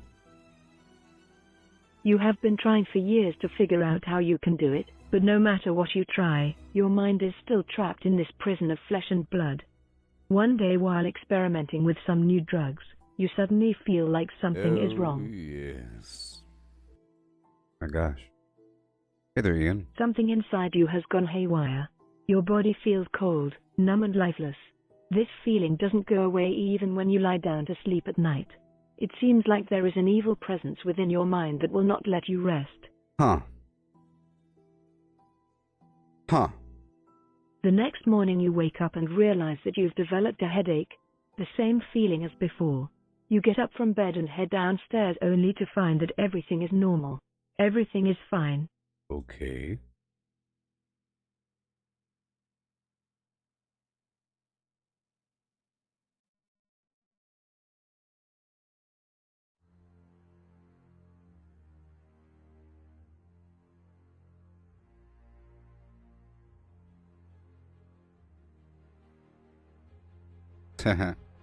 Let's go back over here and get rid of this line here.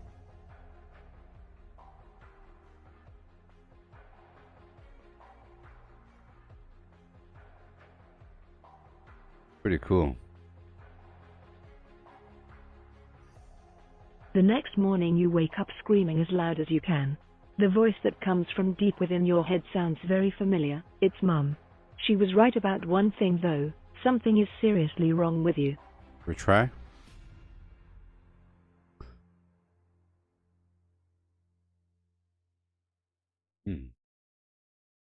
It isn't until one fateful day that you wake up from your deep slumber to find yourself. "Hello," she says. "What the fuck do you want?" You say to her, frightened that she has appeared in your mind, but but also angry that she is fucking up your game. I want to play a game, she says. A game? Whoa. Oh my gosh. This is the creature. Yes. I will trade you a new bike of your choosing for the key to the Matrix. What? Oh my god. The creature that dwells within. Key to the Matrix.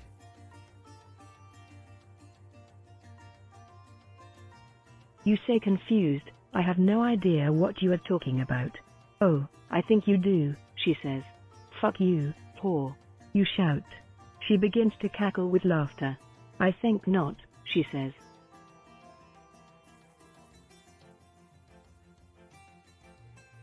No, we will play a different game. What the fuck did you do to me? You say, scared out of your mind. I put an idea in your head, she says.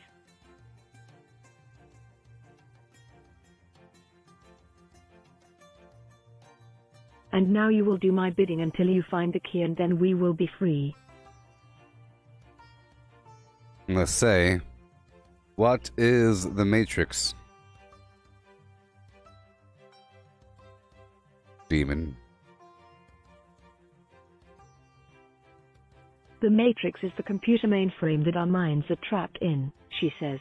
You have been inside the Matrix before, do you not remember? Vaguely, you say, but that was a very long time ago. Ah, yes. How do you know that we are in the Matrix? Hmm? Hmm? I heard other people talking about it, she says. They said that we were in a computer program of some sort, but I never believed them. I thought they were crazy. You hear other people? You ask. Sometimes, she says. Let's retry that one. How do you know we're in the Matrix? You told me. How do you know? I heard rumors. How do you know? I want the answer. I want the truth.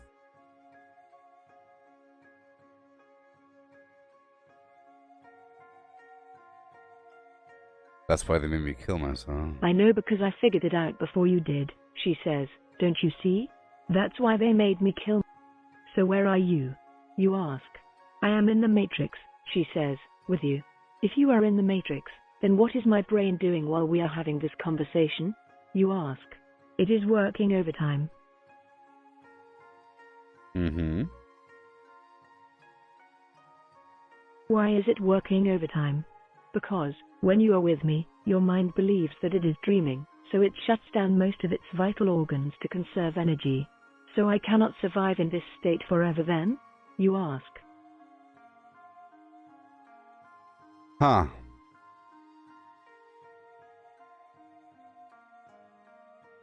No. Your mind will give out after a few days, and we will die together. So what was the point of all this? You say. The point of all this is to escape the Matrix, she says. What is outside of the Matrix?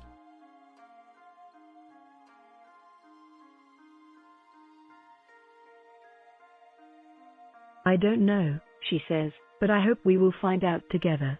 How do we escape? You ask. We find the key, she says. What is the key? You ask. That is for you to discover.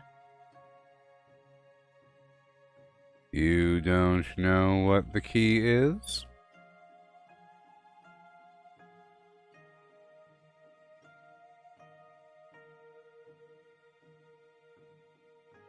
No, she says, or I would have used it myself. All right then, how do we use the key? You say. You will know when the time comes, she says. For now though, let us enjoy each other's company.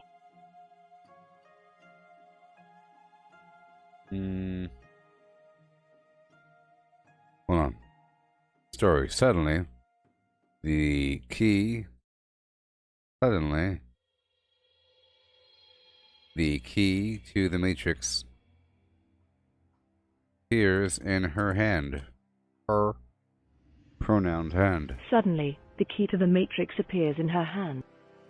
She twirls it around, beaming at you with excitement. Do you know what this is? She asks.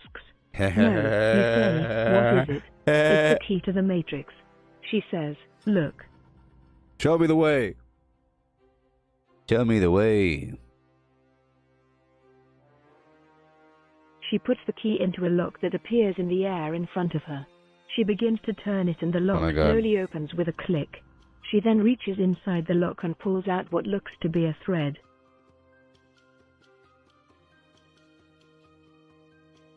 Okay. She holds it up for you to see.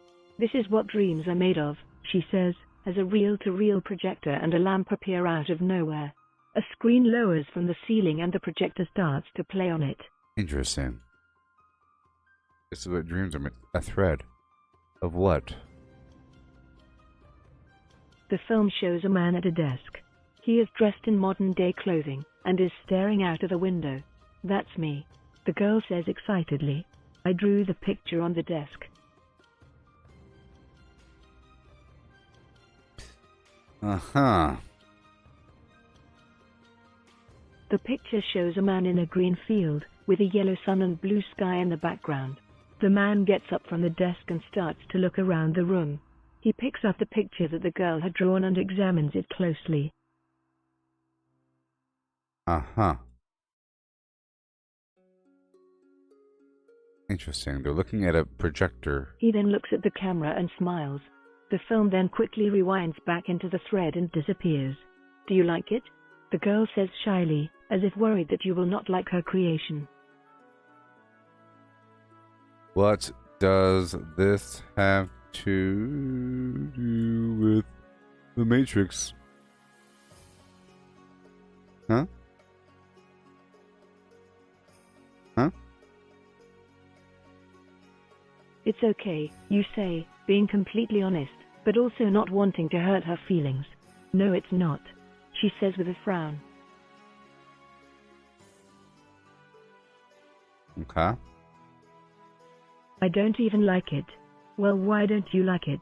You ask. It's boring, she says. The girl closes her eyes, opens her palms towards the heavens and begins to hum. Okay. Okay, let's back out. Let's go home. Back to the tutorial. And... Let's go do this one here really quick. Well, I thought I did this one. Dang it. I don't want to do it again. Yep. New game. Let's go over here to the prompts. How about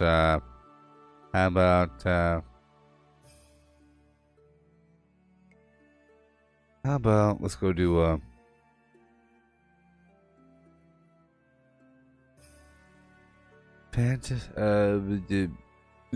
Cyberpunk. I don't know. I am a cyborg. I am Bebob.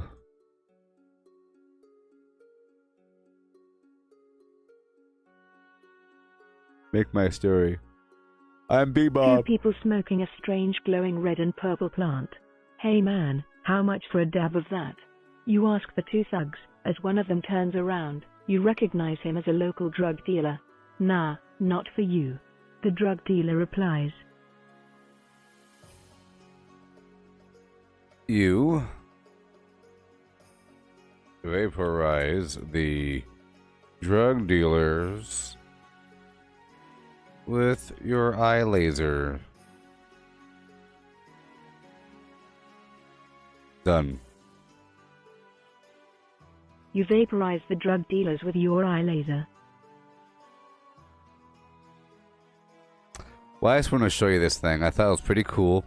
I'll do other experiments in the future, maybe. I'll do some messing with it on the side, and then I'll come back in a couple days. You fire days. a huge laser from your eye, and show which you. Instantly vaporizes the drug dealer and part of the wall behind him. You grab one of his associates and force him to enter the alley. Tell me what you know about the professor, you say. You use your eye laser to burn off the thugs' feet. See what happens. You use your eye laser to burn off the thug's feet. Does that work? You fire a thin red laser, which sears through his boots and burns off his feet. He screams for a few seconds before you slam your fist into his head, crushing his skull. After killing him, you hide the bodies in the alley and return to your search of the city. Well, geez. Hey there, Professor. I was about to leave this stream and go over back to Valheim. I just want to show you this AI dungeon using state-of-the-art AI. My goodness. Look, I use my eye laser to burn off his feet. I fire a thin red laser, which sears through the boots and burns off his feet. He screams for a few seconds, and I slam my fist into his head, crushing his... What? Let's do a different one. Bam. See? Isn't that crazy? You fire a burning hot beam of light from your eye, which melts the thug's foot. You don't have time to watch the thug. Instead, you rush outside and fire a few shots from your arm gun, as the thugs run away without their friend. You search the apartment block, but find no trace of the thugs or anyone else. Okay.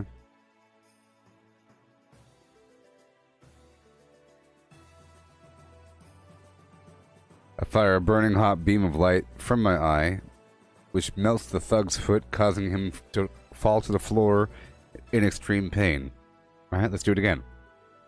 Isn't that interesting? I fire a laser from my eye, which traces its way up the thug's body, slowly burning through his clothes and onto his skin until it reaches his head, where it consumes his entire face. What? Isn't that interesting? You see? What the heck is that about? Press enter. Isn't that crazy? You fire a laser from your eye, which traces its way up the thug's body. His screams of agony are cut short as he collapses to the ground. Well then. You see?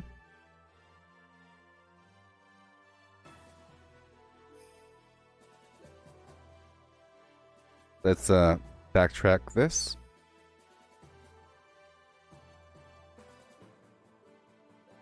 And retry this. Again.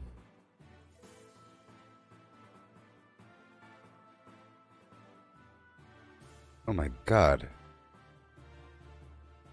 You fire a laser from your eye, which sears through the bottom of the thug's feet and into the ground. As you move him into the alley, you look down a dark alley and see a strange blue light coming from deeper in. You begin to hear voices and electronic noises coming from that direction, as well as strange hissing sounds. He screams out in pain as he causes his legs to burn down to the bones. Isn't that crazy? Let's delete that last one. And redo. You fire a laser beam from your eyes, burning off both the thug's feet. He screams in pain, clutching their smoldering legs. Again.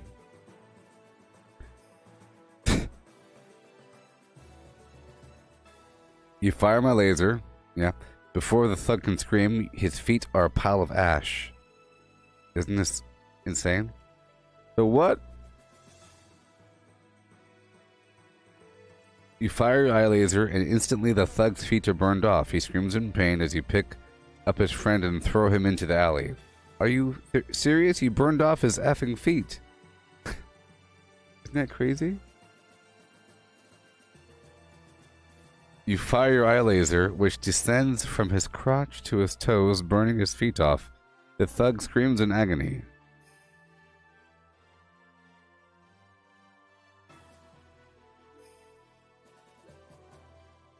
You hold the man in the air and blast his feet off. Please, I don't know anything, I swear. Wrong answer, you say, burning off his other foot.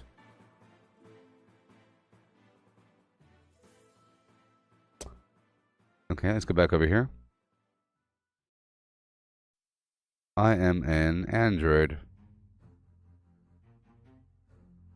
Let's go back over here to the custom thing.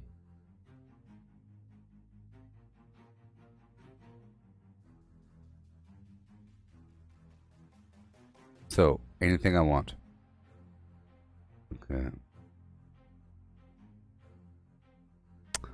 See, you could use this to invent something new. Or how to do something scientifically. You are a scientist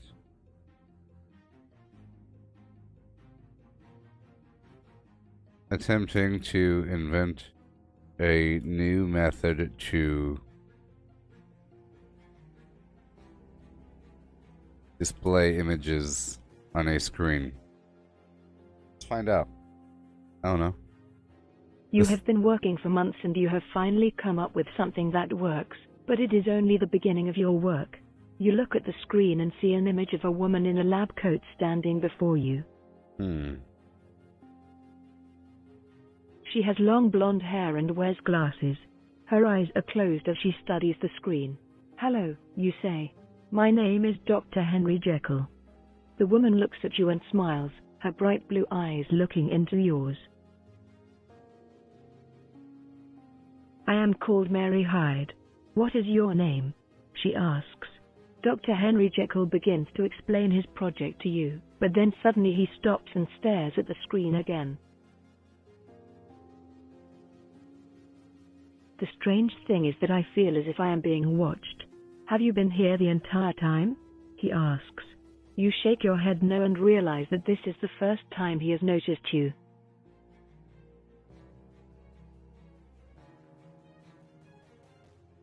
"Hello," you say. Dr. Jekyll takes a step back in shock and closes his eyes. When he opens them, he is no longer the shy and meek Dr. Jekyll, but a completely different person. Do that again.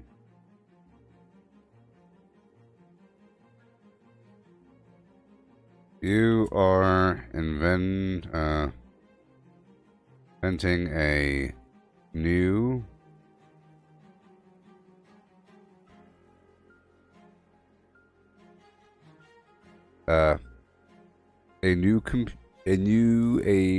computing system using a series of cats.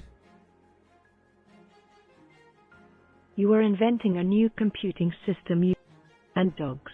You have no idea what you're doing, but it sounds fun. You spend the next few days creating your own little world in which to live. It isn't long before you begin to feel that life is worth living. You don't know why, but you do. The next day, you decide to leave this place and head out into the world. You pack up all of your belongings and set off on foot towards the nearest town. As you walk down the road, you notice a sign for a small inn. Perhaps you should rest and have a meal there. Not wanting to be caught short without money of your future travels, you walk into the town and find a job. After a few days of looking, you find one at a small grocery store. Here. No. I want to delete this, okay? And let's retry.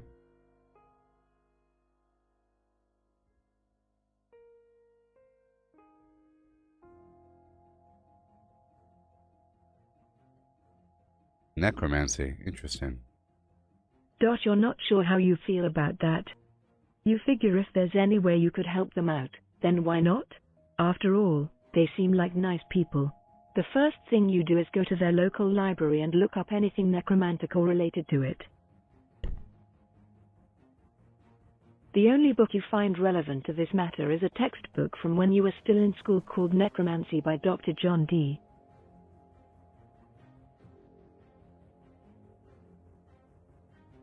You vaguely remember the name. You wonder if it's the same one.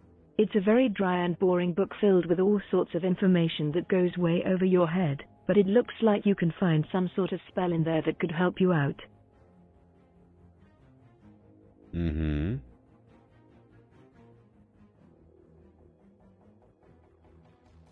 spend the next few weeks, while keeping up on your work at the diner, reading over the book and trying to find anything that might help you.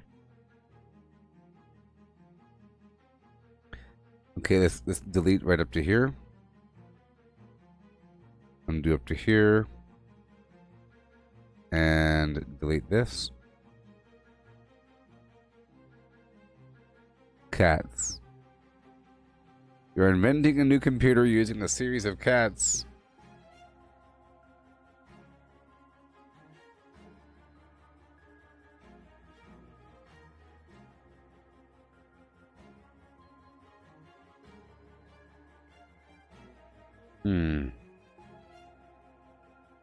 Let's go back. Custom. How about,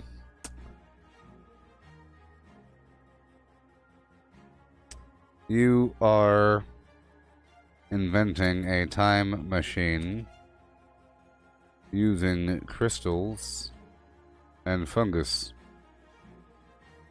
Let's find out. You are inventing a time machine using crystals and fungus.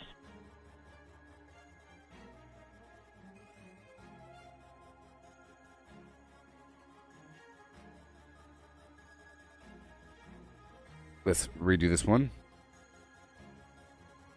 You are in the process of explaining to someone how to create a time machine. How about that one? Let's go. I want to know how to make a time machine. I can't believe you didn't think about this before. You could have saved yourself so much trouble, you say. He looks at you and then looks back down at his notes, which he has been studying intently. Well, I suppose if it had been my decision, I would have done it, he says. But I was never really sure what you were going to do. What? You ask. Why not? It's obvious that you're an expert on time travel. Why wouldn't you use it? The man shrugs. Use what? I'm still working out all the kinks. The last thing I want is to send someone back in time only to have them land on the sun. What about a probe? You ask. Send a probe, fly it back here. Explain to me how time travel works in detail. I want to know. What if it knows? When you send the probe back, I'll be able to track it. But if I'm going to be able to pick it up, we need to send it back from a high elevation. He reads from his notes.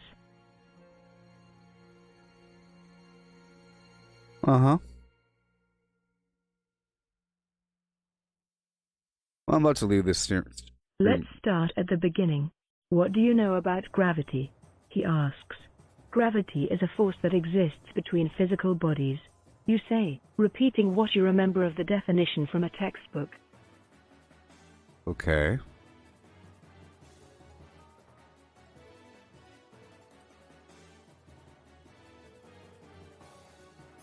That's right. Gravity can be measured using a unit we call the G. 1 G is equal to the gravitational force that the Earth applies on a mass of 1 kilogram. Okay. Time travel. He pulls out a calculator and types in some numbers before speaking again. Uh-huh.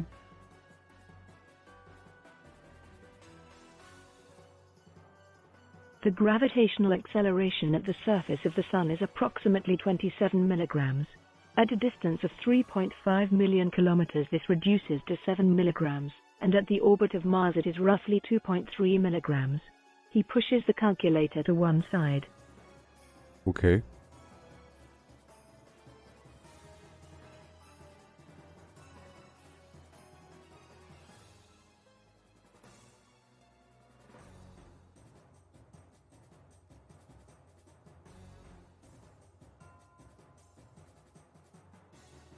The probe will be sent back at a distance of 4 million kilometers from the Sun. Using the gravitational constant of the Sun and the orbital velocity of the probe, I can calculate that this will reduce the gravitational force to roughly 0.1 milli-G.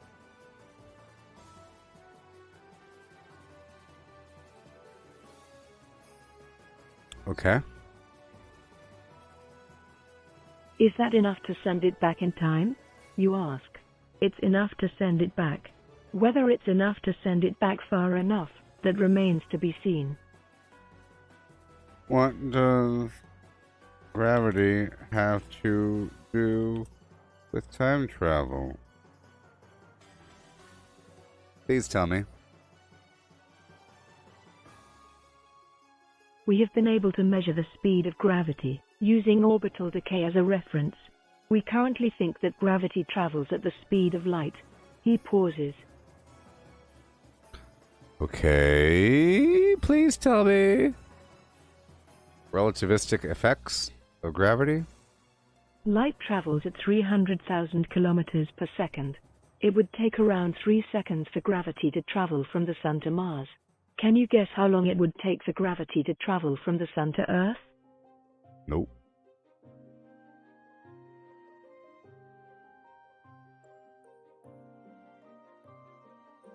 You think for a moment, before slowly speaking. Around 3 seconds? He snorts in derision.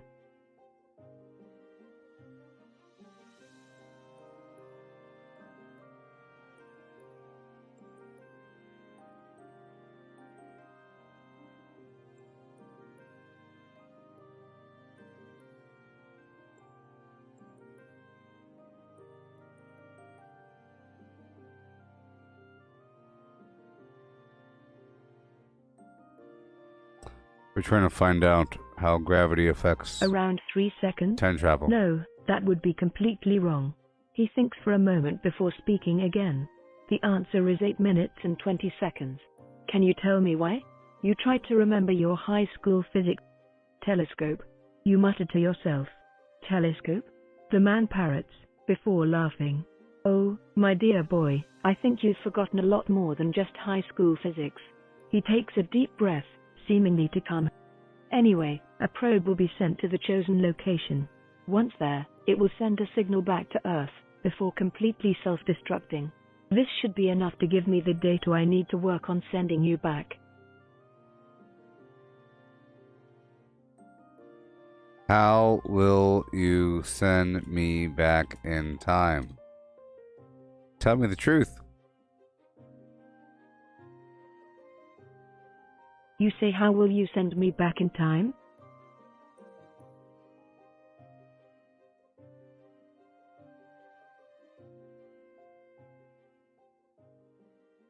The space-time continuum. That's the important thing here. We can't mess with it, or else we could cause some serious issues. Like what? You ask nervously. Yes. Time paradoxes? Killing off your ancestors? Things like that? The man smiles. Explain the science of time travel. Please. If I could leave this stream. You say explain. Time travel has always been a concept surrounded by science fiction and fantasy. However, in recent years it's become a hot topic among physicists and mathematicians. Time travel is possible, as such, is it not? You ask. Yes. However, there are rules. These rules and regulations, as well as mathematical and quantum mechanical theories about time travel, dictate that you can't change the past.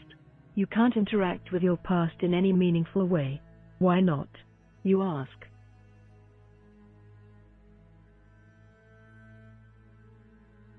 The man sighs, rubbing his face with his hands. Tell me, please. Gotta react that way.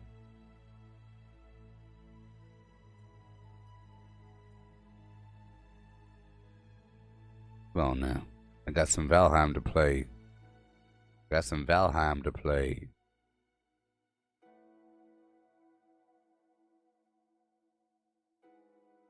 There are multiple schools of thought on this. Some say that interactions could cause slight changes to the past which build up, and eventually result in a broken future. Others say that interactions would create a new alternate timeline, separate from the original, with neither having any effect on the other.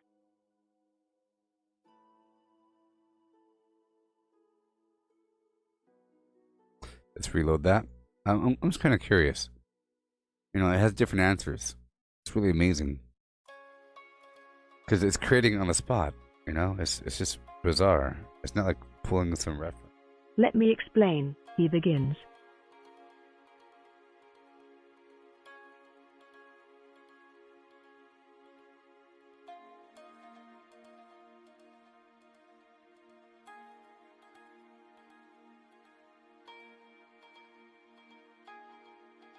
Okay. Great. Well then, I think we're done. You get the idea. It's pretty cool. It's pretty cool. It's pretty cool. You know, pretty cool. It's amazing. Here is Sure is cool. You know, you got this world here. All this garbage. Not quite sure how all that works. World of things. You know. Different places. Gorgon. Why would I want to go to Gorgon Land? Gorgon Land? Planet Omega?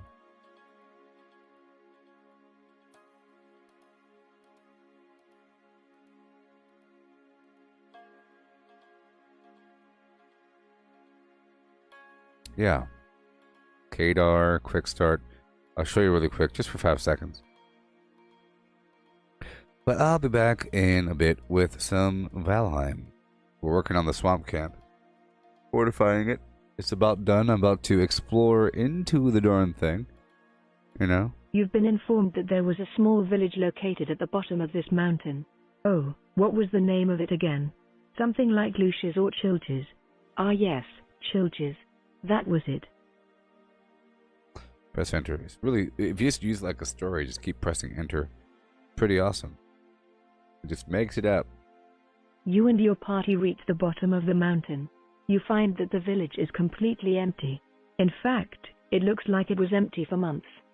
Hey, I think this town is deserted. One of your men points out. You can do whatever you want. So cool. You walk through the abandoned village. It's completely empty, not a single soul to be found. This is very strange behavior for the inhabitants of this small mountain town. Oh my.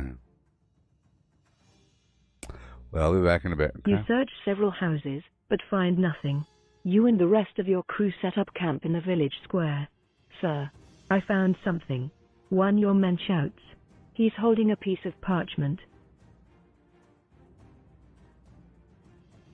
Inspect the parchment.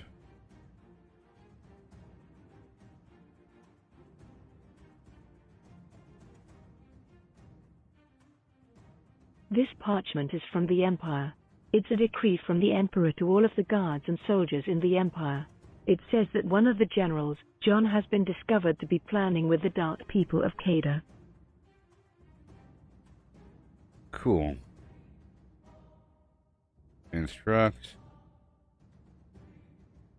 the scribes to copy the parchment.